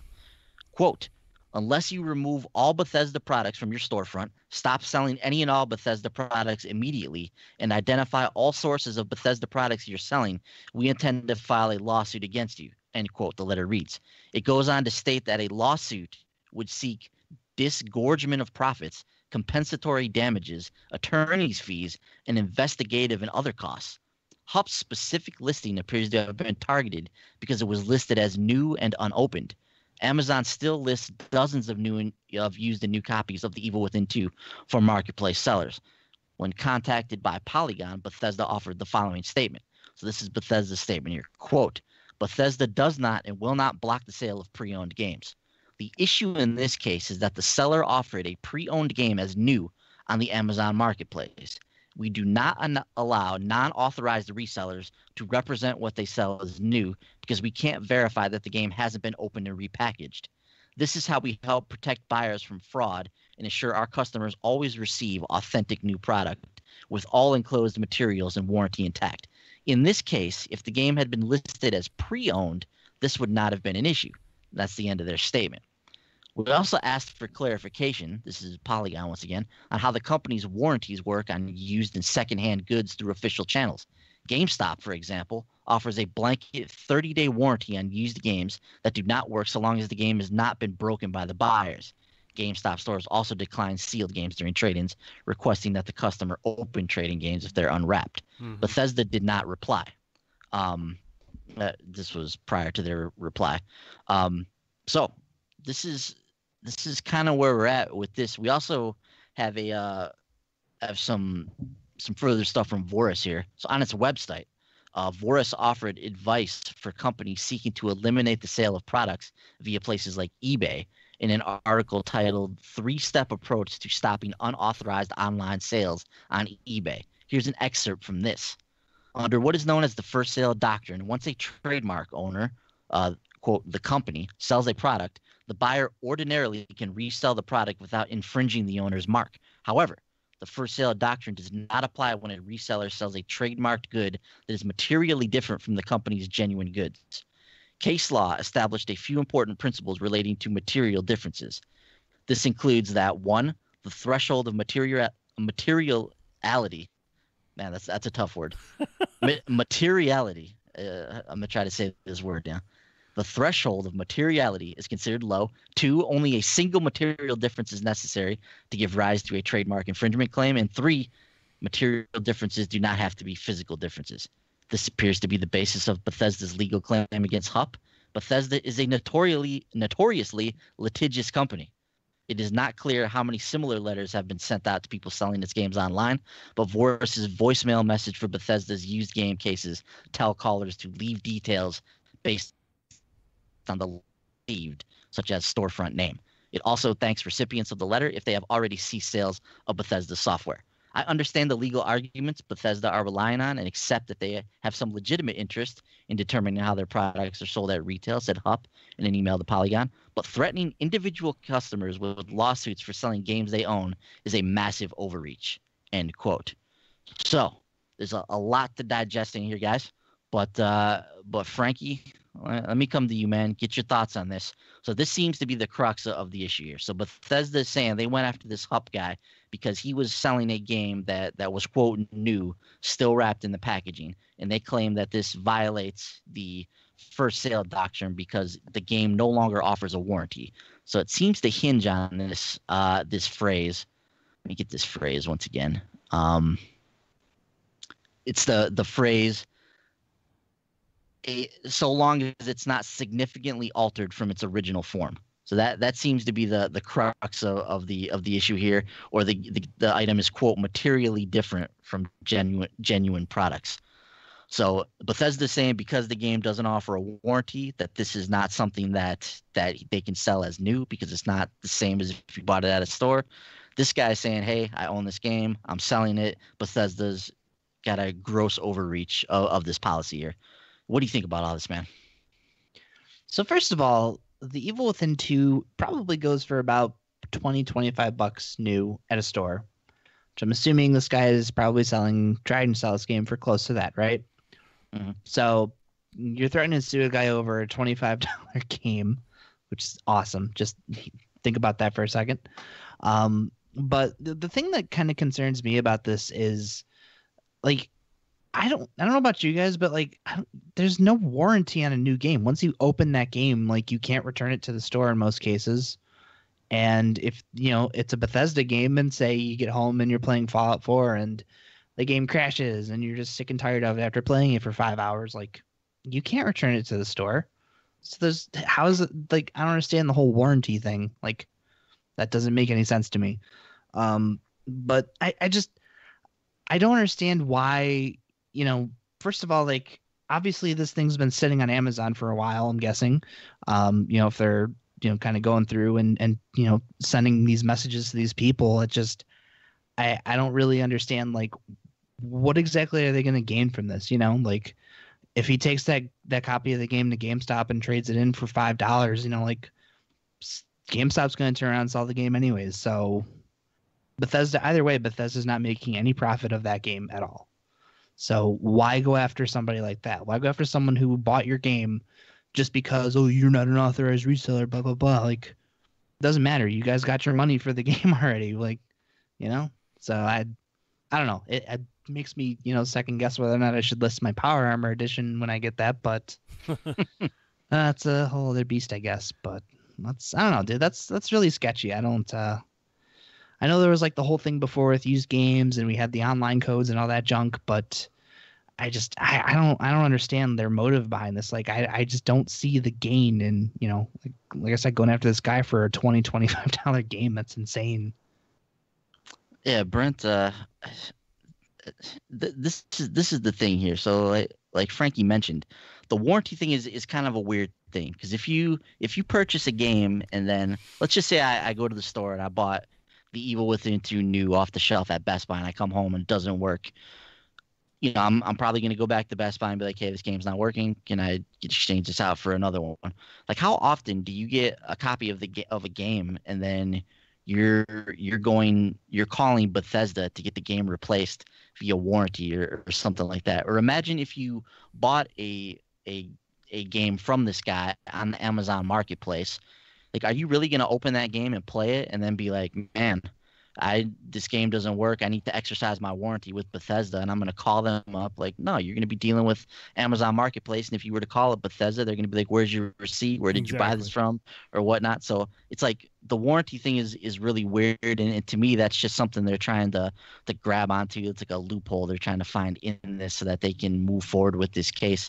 And like Hup was saying, I get that Bethesda's trying to control the flow of their games and the messaging behind their games, but I do feel like this is just a little bit of an overreach on their part, man. I just think that this is something that there's, like the article says, like this is a company that just likes to do this kind of stuff for whatever reason. Like they like to get into these legal battles. They're very stringent with how they deal with their trademarks and their property and whatnot. And I don't really see like any other company going out and doing something like this. This just screams like Bethesda in recent memory. And to me, it just seems like this is just a little bit over the line for them. Yeah, dude, this is this almost seems like what's his name? Hup? That's the guy's name? Yeah. Hup got spotted by a dude at Bethesda's legal department who was just in a really bad mood one day. I mean, just in a real pissy mood. Was like, you know what? That's not cool, dude, and just started a whole shitstorm. And this just seems like really trivial stuff. I mean, if somebody buys a game and they bought it used and they're like, oh, I'm not going to use this now, and they go and try to resell it. I mean, if it's that big of a deal, I'm just going to resell and just say used. And then in the description be like used, meaning I picked it up from the store and carried it around to my house and then put it back up for sale. There, that's used. And now I'm going to get the price that I want for it. So, no, it's just, dude, this is just, like you mentioned, this is just one of those things where Bethesda is just like, let's just be dicks for a couple days here. We got QuakeCon coming up, so that'll offset. We're being super cool at QuakeCon, but we don't want to be super cool. So let's mess with this guy and just be dicks about it. I don't even do when you were breaking down that doctor, whatever it was called, that first sale or whatever. I don't even know what the hell any of that means. Like, why would anyone know what that is? And just for them to throw that shit around at somebody who's just trying to resell a game or try to sell a game that they own that they paid full price for probably at some point. And and not even paying and not even asking for the full price that they paid for it, most likely. I don't know. If anyone saw him trying to sell for more than what it's worth, I mean, nobody would buy it anyways. So I'm assuming he's selling it for less. So I don't get what Bethesda's doing. I don't understand why they got a hard on for this. It's weird. I don't see how this is any different from just like how is this any different from selling a used game on eBay or whatever? Like I have a bunch of games in my game room that are unopened. And if I were to walk in there and grab a game and go to sell it on eBay, I'm going to be like, hey, this is a brand new game. It's sealed. It's never been opened. You can come and buy this game. Like, why can't I do that as somebody who bought this game? It's really over this warranty thing. Like that's really, you're like digging for semantics on this and trying to create a legal case based on semantics. It seems just really, really strange, man. Yeah, I don't get what the end game is here. Like you guys are talking about, is it, like you said, just to be a dick? Is there something we're just missing here in terms of the legality of this? And it's not like, is there some like rush of Bethesda games that are on the black market that they're trying to like control? Like I don't get it. Like, what's the point? But I mean, like, seriously, when you get a warranty, when you buy something from Amazon, isn't the warranty from Amazon like they're the one covering it? or if you buy something from eBay and it doesn't work, or if you get screwed, eBay provides the warranty, like you're covered by eBay. So what the hell? What does Bethesda care about a warranty for a game that's being warranted by somebody else? That's why I say that this seems like semantics, because look, I've been playing games for 30 plus years, and not once have I ever used the warranty that with an actual video game. Like, yeah, you open these things up, and if you look in the instruction manual, like towards the back, or when games used to have instruction manuals, they would have the limited 90-day warranty or whatever in the back of it. And I think a lot of times it's in like the cover and the liner notes now, the 90-day warranty for these games. But nobody knows anything about this. Nobody ever uses these 90-day warranties. Very rarely do you get a game and it fails within 90 days. It fails right when you buy it because it was defective from the get-go. So you go and get another one at the store that you purchased it at. Then you come home, you put it in your system, and you play it, and everything's fine. I've never once gone to one of my games and be like, man, I really need to use this limited manufacturer's warranty so I can take advantage of this. It's like that just doesn't happen with video games. Yeah, never. 30 years, weird. Never used it. That's weird. The other thing about this that's really bizarre to me is if you buy a used game at GameStop, they offer you like this the GPG thing. I forget what they we're supposed to tell customers it is, but it's basically like if something happens to the disc, you scratch it, you break it in half, your dog eats it, you microwave, whatever, anything happens to the disc, like $2 covers the game for a year. You bring it back and they'll give you another copy. Like, wouldn't you be more pissed off about that they're making extra money on top of selling your game used for warranty? That, I mean, literally, who the hell is going to break a Blu-ray disc, Like, I would be more pissed about that and going after GameStop instead of just, Joe Schmo who's like, oh, well, I double dipped and bought this game on PC, so I don't need this PS4 copy. So here, $20, it's yours. Like, it's freaking ridiculous. Yeah, I'm not really sure what to make of it. It's a very strange thing. Like I said, Bethesda just once in a great while they just go on and they do stuff like this, and it makes no sense, and it's no rhyme or reason to it, and it's just one person. I mean, I don't know how many people. Like I said, hopefully this will have people sending in more of these letters to Polygon and other people to kind of explain, so we can get an idea of how widespread this is, or is Hub just in the wrong place at the wrong time? Because I've never heard of anything like this. I seriously feel like it's somebody at Bethesda's legal department that was in a bad mood, didn't get laid the night before or something. It was like, you know what? I'm just gonna mess with this guy right here. So I don't get it. It's weird. I mean, the guy bought a game. He owns it. He paid money for it. And he wants to sell it. How's that different from anything else that anybody else owns that they want to sell? Frankie, haven't you sold a few limited run games that haven't been opened yet? Yeah, I sold a couple. Did Limited Run send you an email saying you're an asshole and you need to take it off there immediately and give the money back if you did sell it? No, I'm sure they would say I'm an asshole, but they're not going to tell me to take it down. Jeez, Bethesda just bringing the legal thunder to Joe Schmo. You go, Bethesda. You do your thing. That's crazy, dude. That's crazy. Weird. All right, now to a part of the show where I'm just going to doze off for an hour. We've got some Super Smash Bros. To talk, guys. Super Smash Bros. Ultimate. We had a direct this week that showcased some new characters. We got to see some new Echo Fighters and all that great stuff. Boys, I'm gonna let you and Frankie talk about this. What'd you take away from the Super Smash Bros. Ultimate Direct, dude? This was actually pretty cool, man. There's a lot of stuff in this direct that I was not expecting. It was almost a half an hour long, and obviously we had just an incredibly robust presentation at E3 on Smash Brothers and everything that went into this game and Smash Brothers Ultimate. But they had a lot more stuff to tell us on this direct. And right at the top, they hit on something that a lot of people were expecting to see, and that is the fact that Castlevania is making an appearance in Super Smash Brothers now. More specifically, Simon Belmont and Richter Belmont both appearing as fighters in the game. So Simon, the classic hero of the first Castlevania game and the second Castlevania game on the NES. Richter came along a little bit further down the line. He was, more well known for like Rondo of Blood, and he's at the beginning of Symphony of the Night as well. So two classic Belmont characters are going to be Smash Brothers characters now, and they're actually, these guys are echo fighters of each other basically. So whether you choose Richter or Simon, you're basically dealing with the same moveset here. They just you just whichever one you prefer to play as. There's a lot of really cool Castlevania stuff with this as well. So they have like their signature moves, like their signature items, like the holy water, like the boomerang, like the axe, like all that stuff's in their special moves. So that's really cool to see. They even have the thing that they introduced in the Super Nintendo version of Castlevania, where you could twirl your whip. So you can actually control your whip and twirl it around. That was one of the kind of the neat advancements that Super Castlevania 4 made on the Super Nintendo. So that's a really nice nod to the history of that game.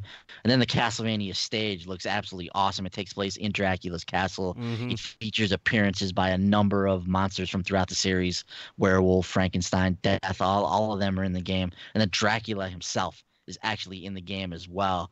And he seems to be more of a secretive character that shows up, maybe some type of a boss character that will show up under certain conditions.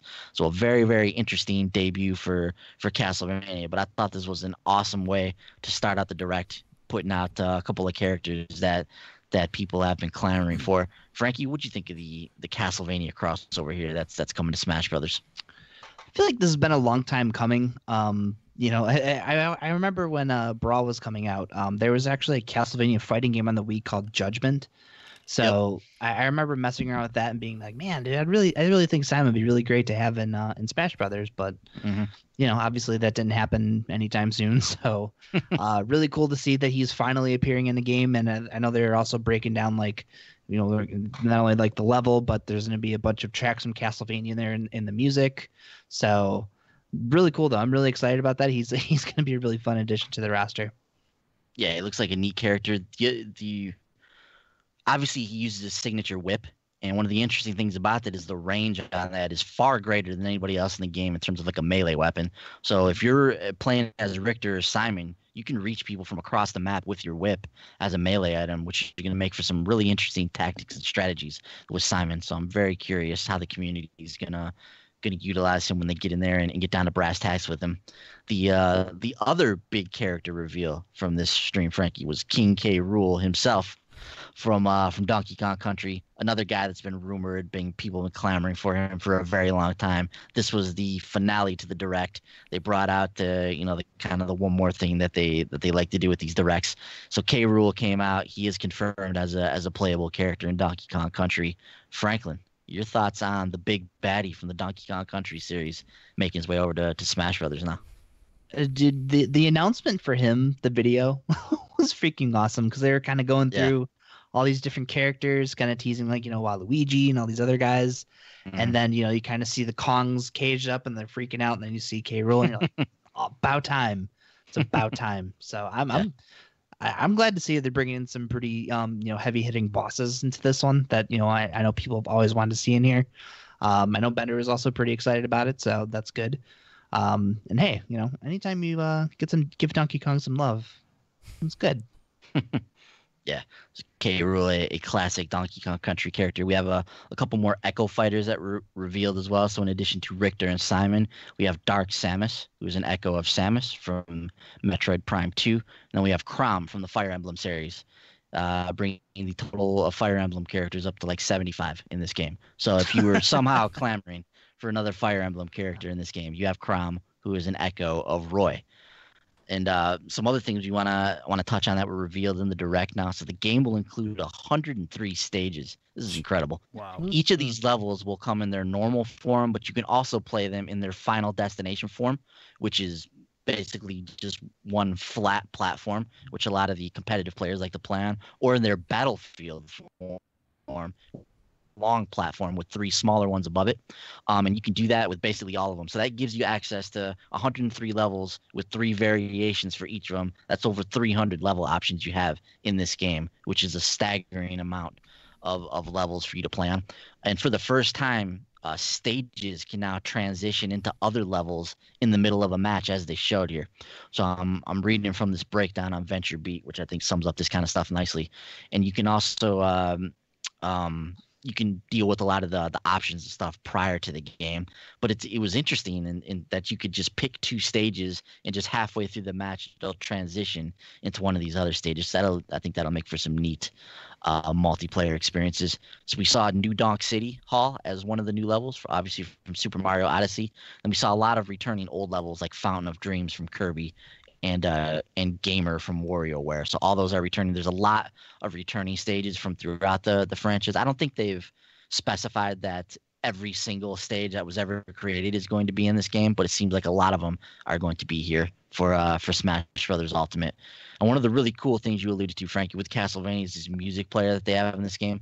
So Smash Brothers Ultimate has 800 music tracks, 900 if you include the miscellaneous stuff like the menu songs that are in the game, with a total of more than 28 hours of music in this game from throughout Nintendo's history. Hell So, yeah. you also have access to like a player inside of this game, so you can everything is kind of sorted by franchise. You can go in here and organize it and play it according to your favorite songs. It would be cool if you could export these from the Switch onto like your music player or something like that. I highly doubt that will be an option here with this, but it would be. It's still neat nonetheless. This whole music player is in here with all of these great songs on it.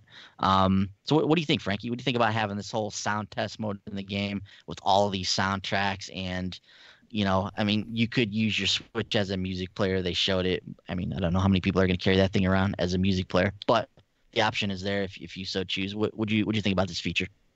Very happy about it. A lot of the times in the past, I actually used to have like a little bootleg recording setup so I could record audio from games. So I used to play like, Melee and Smash. They would have like a BGM player in there, so you can go and play certain tracks. I'd record them and then do like a little fade out, 2-3 minutes in. So it's nice that there's going to be an actual in-game player that you can just use the Switch to play this. Like you don't even have to have the screen. I don't think it'll just play if you have headphones in. So.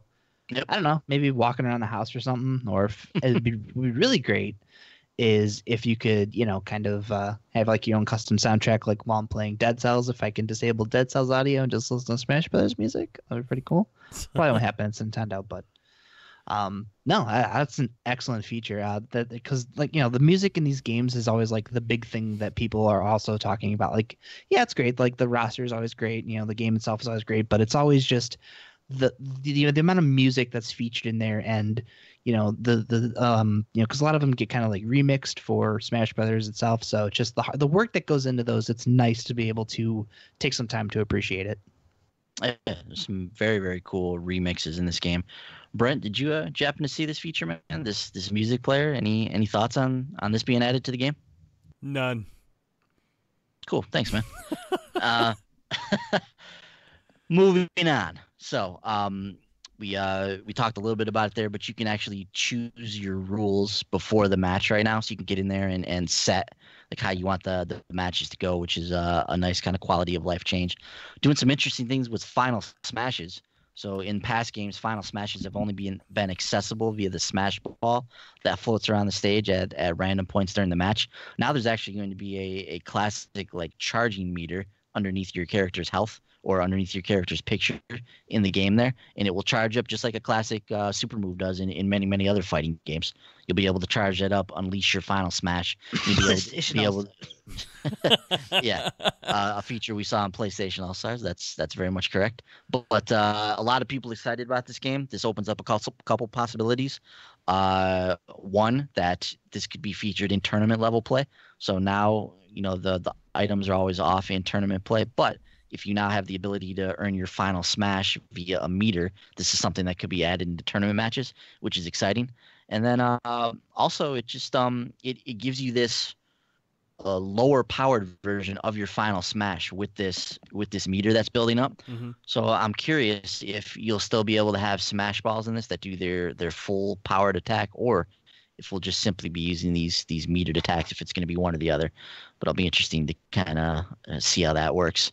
There's also this secret mode in the game that they haven't showed us yet. They showed us this blurred out image of something down in that bottom corner. Very curious what that's going to be. Frankie, any thoughts on what mode that could be? Subspace Emissary. No way, dude. that would be awesome, but I'm saying no way on that. I don't know, man. They're really pulling out all the stops at this game, and this is a fan favorite feature. I would not at all be surprised if that ended up being the case. That would be sweet, man. That would be awesome if they returned to Subspace Emissary. That was such a sweet mode from Brawl. What was Subspace? What the hell is it called? What is it?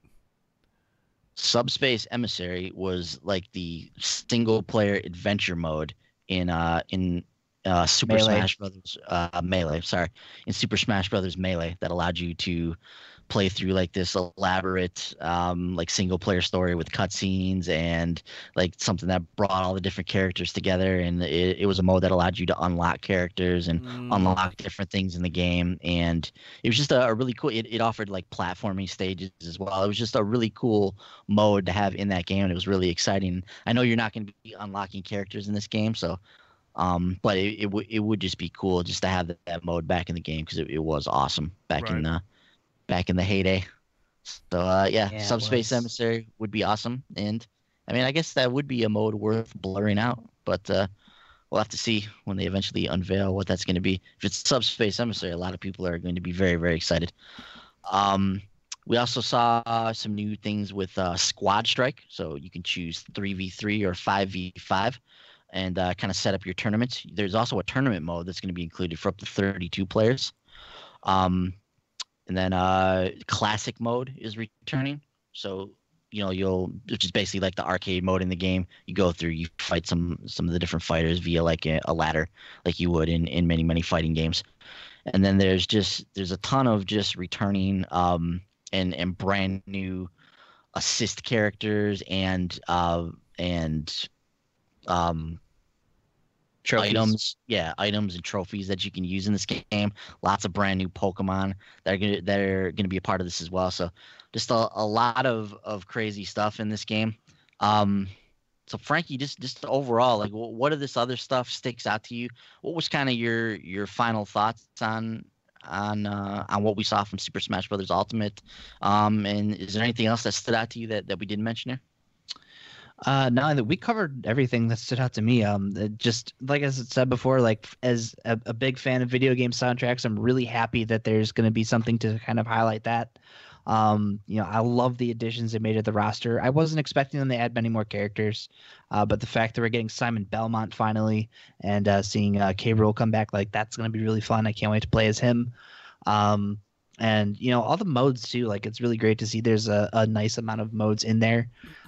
Is Home Run Derby in there? Do we know if that's? I love Home Run Derby. I have not seen Home Run Derby yet. I definitely think that's a possibility for at some point, but I don't think they've officially listed that. It has to be in there. Maybe that's the blurred out one. I love Home Run Derby. But yeah. Dude, I am freaking excited about Smash. I already went out, bought myself a GameCube controller. I'm ready. I just need to buy a new adapter. But December 7th, can't wait. Yeah, I have the adapter pre-ordered. I have the new Smash controller pre-ordered, so I am ready to get down and dirty with the game. They've also, one of the other things I wanted to mention, Frankie, is they actually showed Rathalos during this presentation, and they mentioned that he was going to be like an assist trophy, but also a boss character. So it got many people wondering, like, boss character, like what does that actually mean?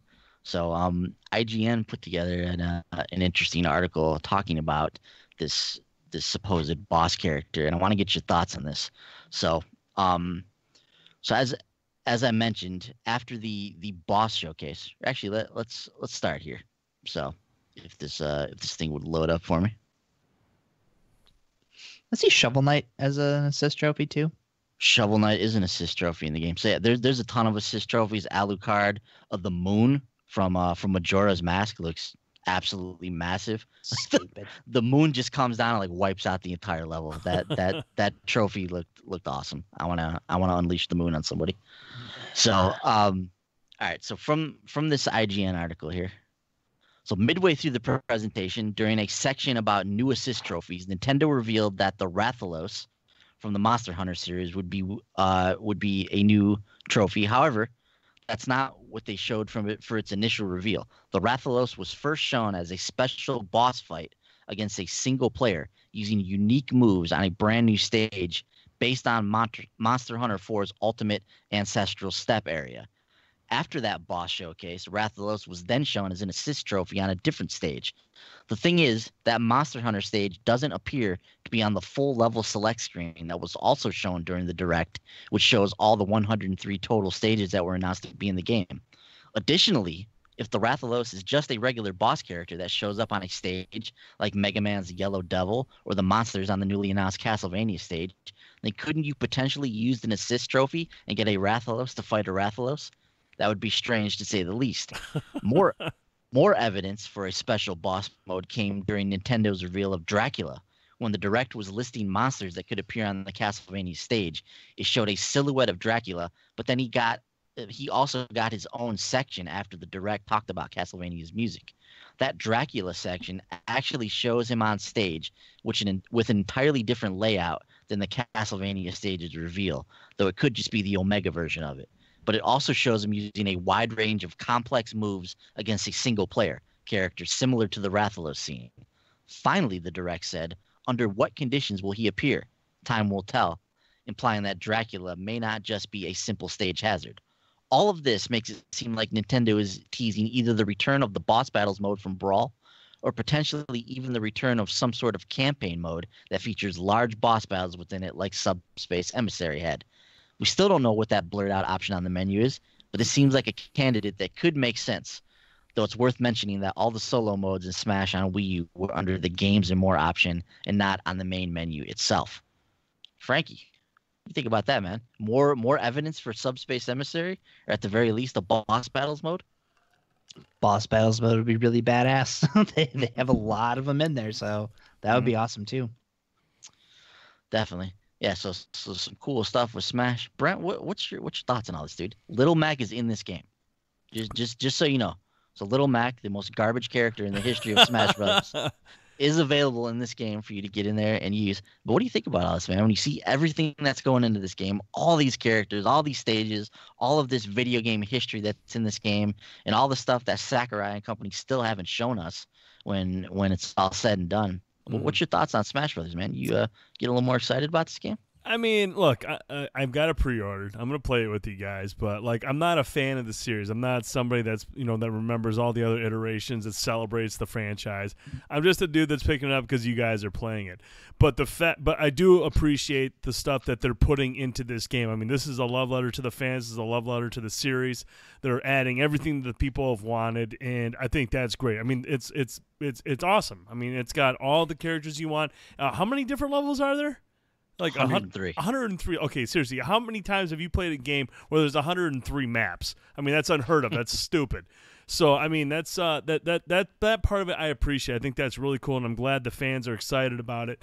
But I'm not a fighting game fan. I'm not, and I'm just picking this up so I can play with you guys. I mean, I will master Little Mac and I will dominate you guys, but that's pretty much the only joy I'm going to get out of this game. I'm pretty sure we didn't have a podcast last week because you were at Evo to compete in the Smash Brothers tournament. I was not at Evo, my friend. I wish I would have been, but I wasn't. I don't know. I feel like every year you're conveniently not here for Evo, so it's just strange. It is strange, but you'll never know, buddy. You'll never know. I know, because you'll never make it into the top 8. I can't do that good because I can't let the cat out of the bag. So no. All right. One final thing to note on Smash Brothers too. Uh-oh. So this game definitely living up to the ultimate name. Very, very excited for Smash Brothers when all said and done. But the beginning of this Nintendo Direct was a very graphic depiction of the death of Luigi at the hands of death itself. I mean, bullshit. It was like Luigi's looking through the Castlevania castle, via like Luigi's Mansion style. And then, Death just comes out and just with his scythe just completely obliterates Luigi. And I was like, wow, that was a lot darker than I expected them to go with this. Basically just slashed his soul out of his body. But Nintendo has assured everybody, and I want to just let everybody know Luigi is alive and well. So do not fear. Luigi is still amongst the living. So put your pitchforks and knives away. Thank God. I was worried. Terribly worried for Luigi. I have a bet. Luigi. All right. So the next thing we're going to talk about, we're going to talk about 2 more things. First up, we got to see some new gameplay from Tomb Raider. There were a couple of videos that they released. One of them was based on the takedowns. One of them focused on surviving underwater. And man, these takedowns are brutal, man. But Lara Croft has come a long ways since the first reboot. She's a serial killer. I mean, some of the Yeah. she's jamming stuff through people's throats, and it's just like, man, this girl she's a psychopath. I really hope they explore that side of her in this game. Like she's a psychopath. I mean, yeah, she's a cool explorer and she finds cool stuff, but she's a psychopath. I'm sorry, but she's brutal. What do you guys think of these videos, man? Specifically, first, let's talk about the takedown one. Yeah, I'm with you, man. It's a little strange to see just how far they've taken her character. Like I get she's been through a lot and she's kind of morphed into this, trained killer now at this point. But yeah, it's just like some of the stuff is really brutal. I don't know if they've gone too far with some of the stuff. I mean, I guess we'll have to watch it and play the game and see how it goes. They have talked about, subtly that they're going to explore this aspect that she's, of what she's evolved into. But yeah, this is just, there's some graphic stuff in here, and I'm not entirely sure yet how I feel about her being this just cold-blooded assassin now at this point. But yeah, hopefully there's a story that goes along with this, and it's something that we kind of explore. But it's just weird to go from where she was at the beginning of the franchise. And granted, I don't have with the new Tomb Raider trilogy here, but I know at the beginning, like, killing wasn't like her main thing. That wasn't something she was entirely comfortable with. Mm-hmm. As we've gone on through the series now, she's become this cold-blooded killer, and I don't know if that arc is going to ring true when all is said and done. So yeah, that's going to be one of the most interesting things I think about Shadow of the Tomb Raider, is how they handle that aspect of her character. Franklin. Yeah, I actually agree completely with Ben. I've dabbled with a little bit of Rise of the Tomb Raider, a little bit of Tomb Raider, so kind of knowing that tepid side of her, and the hesitation to, one of the first things she does in the first game is kill a deer, and she's hesitant to even do that, and now all of a sudden, oh, there's a camp of guys. I'm gonna go all Arnold Schwarzenegger. I'm gonna just lurk in the shadows and just murder everybody. Like, the evolution in her character from the last game to this, I have to play it, obviously, because and Brandon, I know you played Rise of the Tomb Raider. Like, was this the path you saw her character going down towards the end of that game? I mean, I knew she had become more comfortable with killing, but she's a psychopath in this one. Yeah, it's like she's like, all right, well, I guess I'm just gonna become a murdering machine, and I'm with Ben. Like, I don't know how I feel about it. It certainly looks like a ridiculously cool game, but I guess it's hard for me to picture that as like a Tomb Raider game. And if like we're gonna be exploring like, oh, the defining moment where she becomes the Tomb Raider, like, is this what the Tomb Raider is? I don't know, obviously, but very interesting to say the least. Hey, man, I'm glad she's a badass. I mean, we've seen her evolve into a badass, but she is a super-duper violent badass now, so good for her. And then the second half, the other video we saw was kind of the underwater elements. It's not just a typical, you're swimming in a river. We saw, like, just many different environments underwater. We saw takedowns underwater. Ben, I want to get your thoughts on what we saw from the water elements. These seem to be very pronounced in this one. Mm-hmm.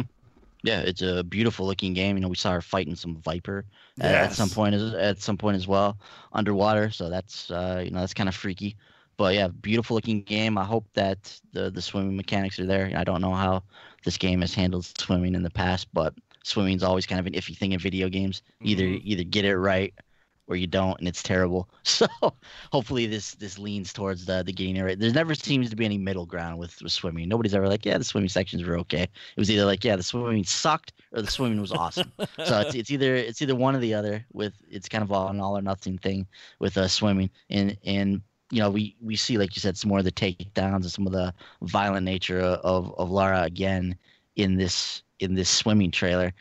And it's gonna be it's one of those things, Brent. Like, this is a very, like, if you start out a game in a franchise, just to go back to this for a minute, but if you start out the first game in the franchise and you're timid about killing a deer, and then we get to this point where you're just brutally murdering everybody that comes across your path, like, this is something that psychologically should take a toll on you as a person. Like you said, at this point, like, a normal person probably would have just snapped. Mhm. So like, is this something we're going to be exploring in this game? Like this is some like heady stuff, and I don't know that Tomb Raider is the area where is the game where some of this kind of stuff is going to be explored. But if your character has this kind of an arc, and this is the point that we've come to, like they have to address this in some kind of way. And I don't know if you know, they're going to be able to handle this as deftly as maybe something like this would you know, beg to be covered. But it's going to be very interesting to see how they handle that, man, and how they handled, yeah, just this like just crazy killing arc for her character. I just feel like the fact that they put such an effort and such a focus on her transition, you know, when she killed that Jeremy, they made a strong importance to show, hey, look, this is really affecting her.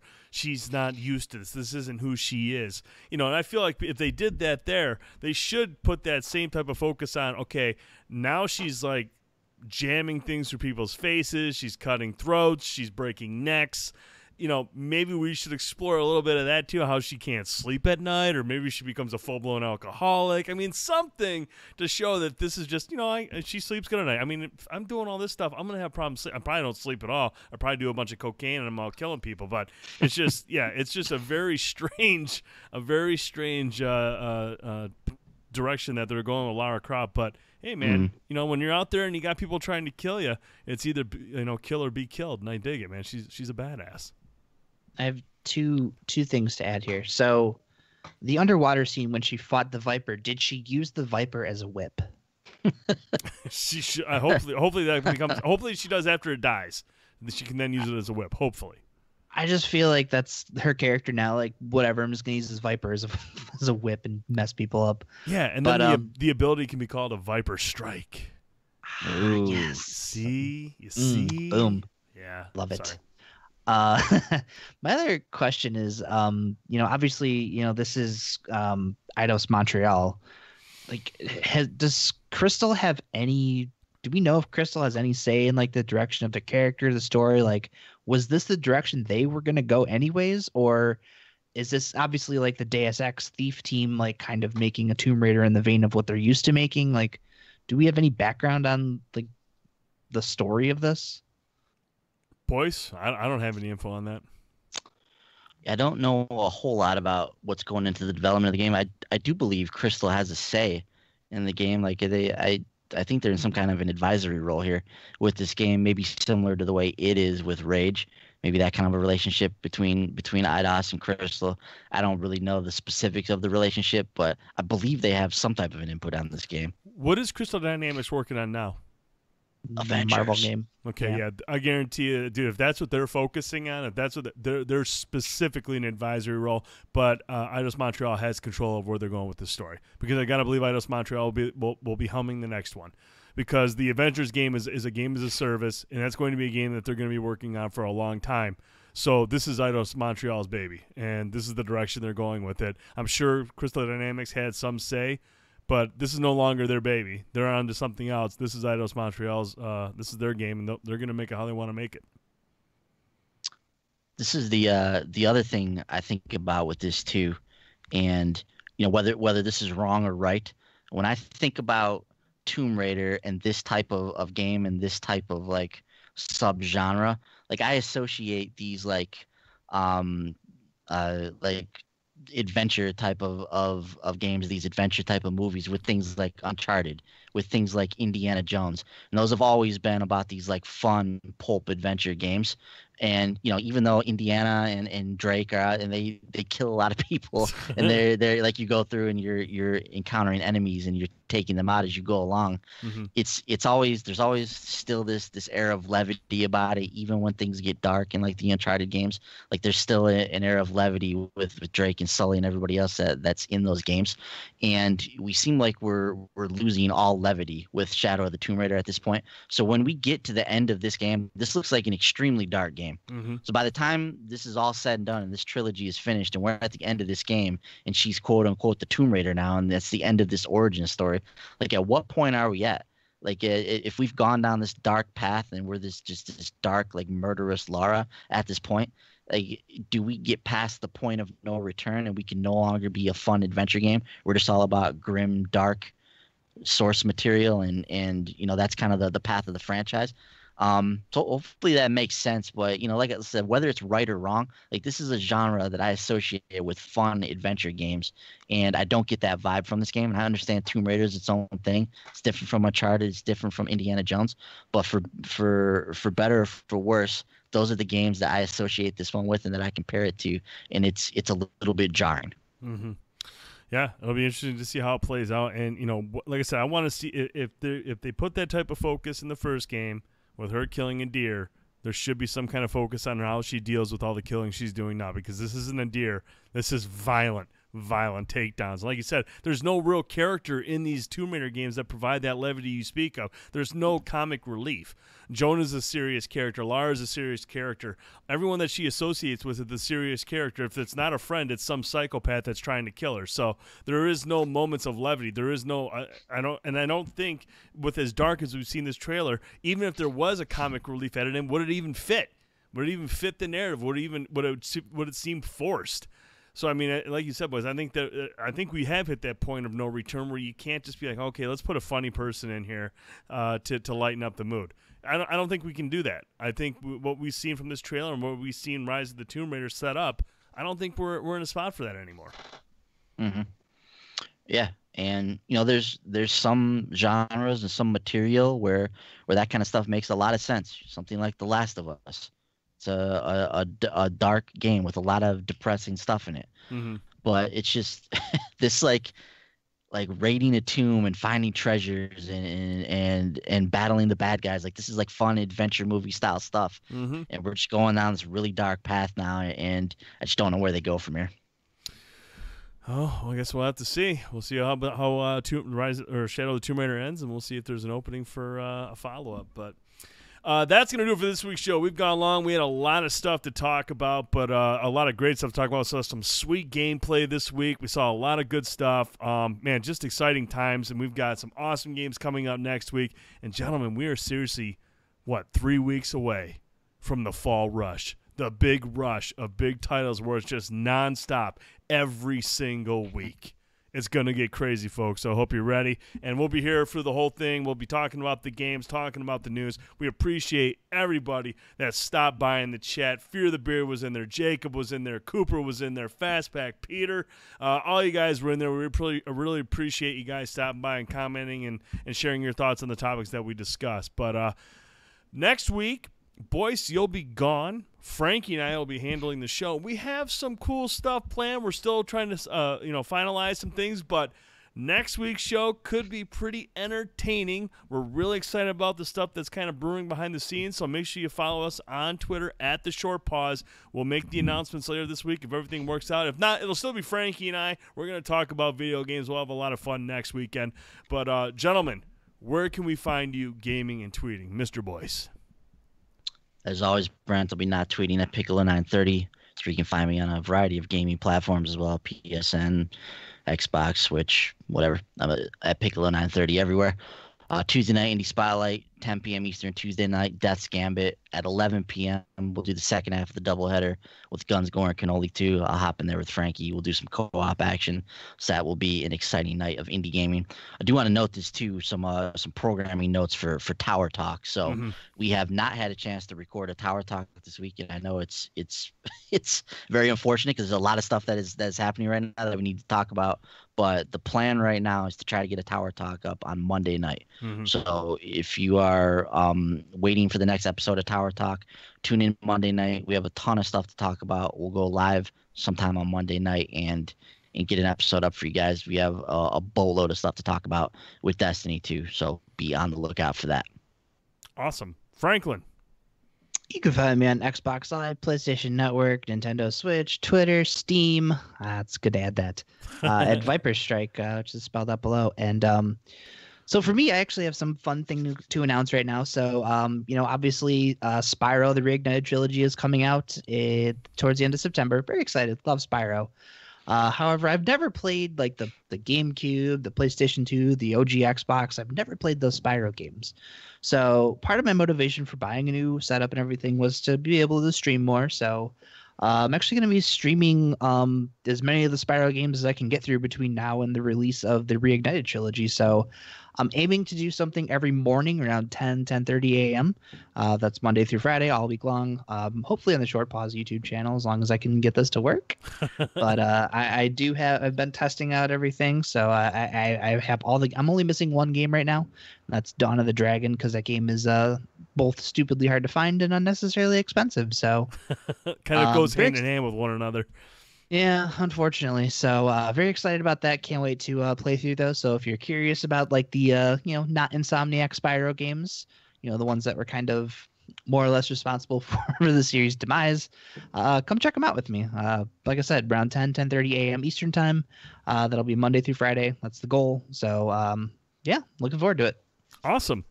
You can find me on Twitter at TheDude1979, PlayStation Network, Nintendo Switch, TheDude79, and Xbox Live, TheRealDude79. As I mentioned before, we're Short Pause Gaming. Follow us on Twitter at The Short Pause. Visit the website, www.shortpause.com. If you like this podcast, if you really like it, go over to iTunes, give us a 5-star rating, write out a nice review. If you're not ready to give us a 5-star rating, that's cool. We want to earn it. Send us an email, podcast@shortpause.com. Criticisms, feedback, suggestions, recommendations, anything, we want to hear from you. It's the only way this show is going to get better.